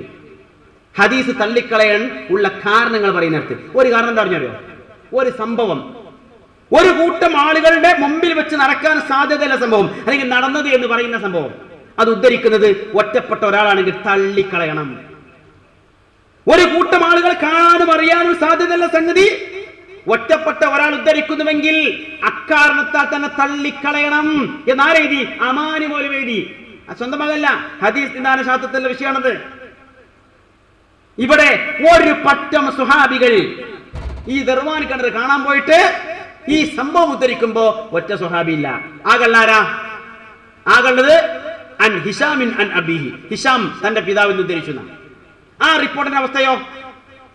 ഹിഷാം എന്ന വ്യക്തിയെ കുറിച്ച് സ്വഹീഹ് ബുഖാരിയുടെ വ്യാഖ്യാന ഗ്രന്ഥമായ ഫതുഹുൽ ബാരിയിൽ ഇമാം ഇബ്നു ഹജർ അസ്കലാനി എഴുതുന്നു, ബുഖാരിയുടെ റിജാലുകളിൽ സനദിൽ ആക്ഷേപിക്കപ്പെട്ട ആളുകളുടെ പേര് പറയുന്നിടത്ത് ഇയാളുടെ പേരാ പറയുന്നു. എന്നിട്ട് എന്താ പറഞ്ഞത്? ഇയാള് നേരത്തെ തരക്കടില്ലായിരുന്നു, കുഴപ്പമില്ലായിരുന്നു. പക്ഷേ അവസാന കാലം വാർദ്ധക്യ സമയമായപ്പോ അയാളുടെ ഓർമ്മശക്തി കുറഞ്ഞു, ഹിഫ്ദ് നഷ്ടപ്പെട്ടു. എന്നിട്ട് അയാൾ ആ സമയത്ത് തന്റെ പിതാവിൽ നിന്ന് കേൾക്കാത്ത കാര്യം കേട്ടതുപോലെ ഉദ്ധരിച്ചു. സ്വന്തം പിതാവിൽ നിന്ന് കേൾക്കാത്ത കാര്യം കേട്ടു എന്ന വിധത്തിൽ ഉദ്ധരിക്കുന്ന അവസ്ഥ ഉണ്ടായി. അങ്ങനത്തെ അവസ്ഥ ഇയാൾക്ക് അവസാന കാലം വന്നിട്ടുണ്ട്. എപ്പോ? ഇറാഖിലേക്ക് താമസം മാറ്റിയ ശേഷം. ആ ഹദീസിലെ സനദ് പരിശോധിച്ച് നോക്കൂ. അതിന്റെ കൂടെയുള്ള ബാക്കിയുള്ളൊക്കെ ഇറാഖാരാ, ഒറ്റ മദീനക്കാരനായുള്ളൂ. സംഗതി വളരെ വ്യക്തമായി. അപ്പൊ ശരിക്ക് സീർ ബാധിച്ചാരാ ബാധിച്ചെങ്കിൽ ഹിഷാമിനെ ബാധിച്ചു. ഹിഷാമിന് ബാധിച്ച സീർ എന്താ? വാർദ്ധക്യ സഹജമായ ചന്നി. മനസ്സിലായില്ലേ? വാർദ്ധക്യ സഹജമായ ചന്നി ബാധിച്ചവർക്ക് ഹിഷാം എന്ന് പറയുന്ന വ്യക്തിക്ക്, ആ വ്യക്തി അയാൾക്ക് ചന്നി ബാധിച്ച സന്ദർഭത്തിൽ തന്റെ പിതാവിൽ നിന്ന് കേൾക്കാത്ത കാര്യം കേട്ടു എന്ന് പറഞ്ഞ് ഉദ്ധരിക്കുന്ന കൂട്ടത്തിൽ കേൾക്കാത്ത കാര്യം കേട്ടതായി ഉദ്ധരിച്ചതാണെന്ത്? റസൂലുള്ളാഹിക്ക് ബുദ്ധിഭ്രംശം സംഭവിച്ച രൂപത്തിൽ സിഹിർ ബാധിച്ചു എന്നത് തള്ളിക്കളഞ്ഞ് പറഞ്ഞതിന് വേണോ? ഇനി വേറെ തെളിവ് വേണോ? രേഖ വേണോ? ശരിക്കും ആലോചിച്ചോളൂ. ഇതാണ് വിഷയം, വസ്തുത ഇതാണ്.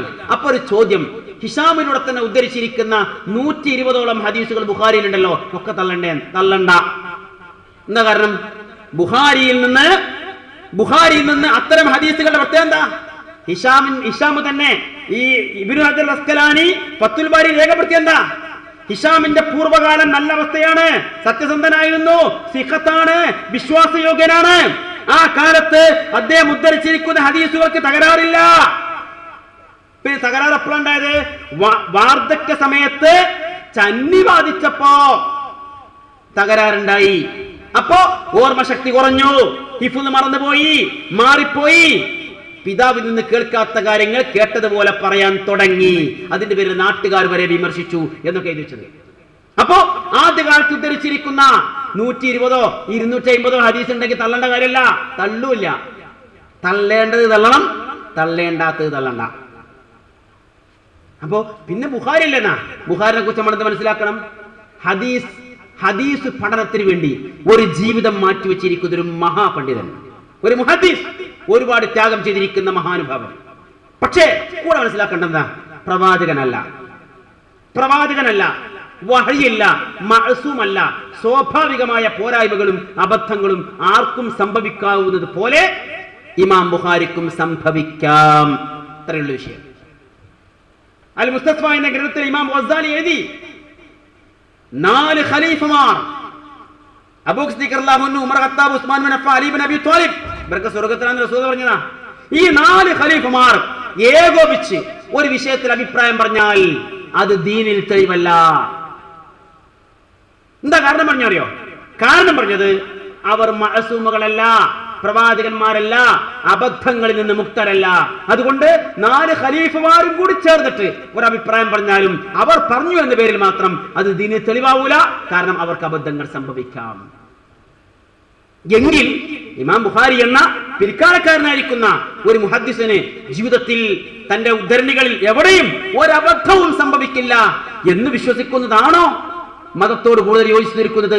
അതല്ല, മാനുഷികമായ പോരായ്മകളും അബദ്ധങ്ങളും അദ്ദേഹത്തിന് സംഭവിക്കും എന്ന് വിശ്വസിക്കുന്നതാണോ ഗുണകരം? ആലോചിച്ചോളൂ. ഇത്രയും നമ്മൾ പറഞ്ഞു. എന്നിട്ട് അതാണ് റസൂലുള്ളാഹിക്ക് സിഹർ ബാധിച്ചു, എന്തൊരു ആവേശത്തിലാ കുട്ടിപ്പണി നടക്കണത്. അതിന് ഒന്ന് വിശദമായി പഠിച്ചു നോക്കിക്കൂടെ? നേരത്തെ ഹുസൈൻ സലഫി പറഞ്ഞ പോലെ ബുഖാരി എന്ന് ഉച്ചരിക്കാൻ പോലും അറിയാത്ത ആളുകൾ ബുഖാരിയിലെ ഹദീസിനെ തള്ളിപ്പറയുന്നു. ബുഖാരിയിലെ ഹദീസിനല്ല, യഥാർത്ഥത്തിന് സ്വഹീഹായിരിക്കുന്ന എല്ലാ ഹദീസിനും തള്ളിപ്പറയുന്നതൊക്കെ നിങ്ങൾ പോയത്. അതാണ് പറഞ്ഞത്.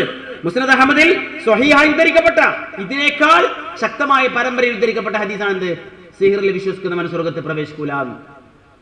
അത് പഠിപ്പിച്ച റസൂൽ തന്നെ സിഹർ ബാധിച്ചു എന്ന് പുറത്ത്. ആ ബാധന്റെ കോല ഞാൻ പറയുന്നത്, യഥാർത്ഥത്തിൽ ഹിഷാമി എന്ന മനുഷ്യരെ ബാധിച്ചിരിക്കുന്ന ചന്നി ആ സന്ദർഭത്തിൽ അയാൾ വിളിച്ചു പറഞ്ഞിരിക്കുന്ന എന്തൊക്കെയോ പേക്കിനാവുകളാണ് പ്രവാചക തിരുമേനിയുടെ പേരിൽ ഉദ്ധരിച്ചത്. അതാണ് വിഷയം. ഇങ്ങനെയുള്ള പോരായ്മകൾ ബുഖാരിയിൽ പറയുന്നുണ്ട്. ഒരാൾ ഉദ്ധരിച്ചല്ലോ, ഞങ്ങള് ജാഹിലിയ കാലത്ത് ഇങ്ങനെ നടന്നു വരുമ്പോ കുറെ കുരങ്ങന്മാര് കൂടിയിട്ട് ഒരു കുരങ്ങനെ എറിയുന്നുണ്ട്. അപ്പൊ ഇയാൾ ചോദിച്ചു കുരങ്ങന്മാരോട്, അല്ല നിങ്ങൾ എന്തിനാ ഈ കുരങ്ങനെ എറിയുന്നതെന്ന്. ബാക്കിയുള്ള കുരങ്ങന്മാര് പറഞ്ഞു, എന്ത്, ഇയാൾ വ്യഭിചരിച്ചിട്ടുണ്ട് അതുകൊണ്ട് എറിയാണ്. അപ്പൊ ഞാനും കൂടി കൊടുത്ത് എറിയാന്. ഭയങ്കര രസം തന്നെ കേട്ടോ. ഒന്ന്, കുരങ്ങും മനുഷ്യനും തമ്മിൽ എന്തെങ്കിലും സംസാരിച്ചുകളോ? കുരങ്ങിന്റെ ഭാഷ അറിയുന്ന ഏതെങ്കിലും മനുഷ്യന്റെ ലോകത്തുണ്ടോ? ഉണ്ടോ? ഉണ്ടായിട്ടുണ്ടോ കുരങ്ങിന്റെ ഭാഷ അറിയുന്ന? ഇത് പറഞ്ഞു വന്നാൽ ഡാർവിന്റെ കൂടെ നിൽക്കേണ്ടി ഒരു ടീമൊക്കെ. കാരണം അവിടെ നിന്ന് വന്നാന്ന് പറയേണ്ടി വരും, അല്ലാതെ തിരിയില്ല.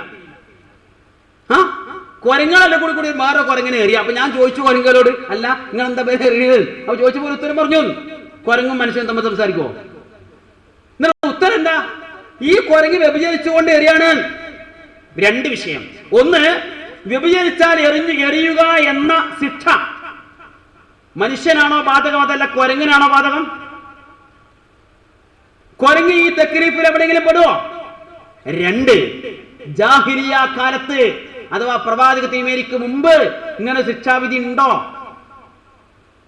ഇത് 2 വിലന്നിരിക്കെ ഇമാം ബുഖാരി ഉദ്ധരിച്ചാണെന്ത് ഈ സംഭവം? അബദ്ധമുണ്ടോ? ആലോചിച്ചോളി. അങ്ങനെ പലതും കാണാൻ പറ്റും. അബൂലഹബിന് നരകത്ത് കിടക്കുമ്പോഴും കൂൾ ഡ്രിങ്ക്സ് കിട്ടുന്നുണ്ട് എന്ന് എഴുതിച്ചതും ബുഖാരി തന്നെയാണ്. മനസ്സിലായില്ലേ? വായിച്ചോളി. ഖുർആന്റെ നേരെ എതിര് ഒരുപാട് സംഭവങ്ങൾ. അങ്ങനെയൊക്കെയുള്ള പോരായ്മകൾ, അബദ്ധങ്ങൾ, പാളിച്ചകൾ മാനുഷികമായ ഒരാൾക്ക് സംഭവിക്കും എന്ന് പറയുന്നത് അയാളുടെ മഹത്വത്തെ കുറക്കാനല്ല, നമ്മളെ വിശ്വാസവും ആദർശവും തകരാതിരിക്കാനും തകർക്കാതിരിക്കുവാനും വിശുദ്ധ ഖുർആനും പ്രവാചകചര്യയുമാണ് പ്രമാണമെന്നത് ബോധ്യപ്പെടുത്താനും വേണ്ടിയിട്ടാണ്. ഇതാണ് സിഹിർ സംബന്ധമായി ഇവര് പറഞ്ഞു വരുന്നതിന്റെ രത്നച്ചുരുക്കം. ഇനിയും കുറെ സംഗതികളുണ്ട്. ഞാൻ അവസാനിപ്പിക്കുകയാണ്. അതിന് മുമ്പ് എനിക്ക് നിങ്ങളോട് പറയാനുള്ളത്, ഇത്രയും ഞാൻ സംസാരിച്ചതിൽ നിന്ന് ഇനി എപ്പോഴും കൊല്ലത്ത് വരാൻ പറ്റില്ലല്ലോ. അതുകൊണ്ട് മാത്രം എന്തെങ്കിലും പഠിക്കാൻ വേണ്ടിയിട്ട്, മനസ്സിലാക്കാൻ വേണ്ടിയിട്ട് എന്തെങ്കിലും കാര്യങ്ങൾ ബാക്കിയുണ്ടെങ്കിൽ സംശയം എന്ന നിലക്ക് ഒരു 8-10 മിനിറ്റ് നമുക്ക് അതിനോട് ചെലവഴിക്കാം. നിങ്ങൾക്ക് ചോദിക്കാവുന്നതാണ്. ഇൻഷാ അല്ലാഹ് എൻ്റെ അറിവിൽപ്പെട്ടതാണെങ്കിൽ ഞാൻ തിരിച്ചു പ്രതികരിക്കും.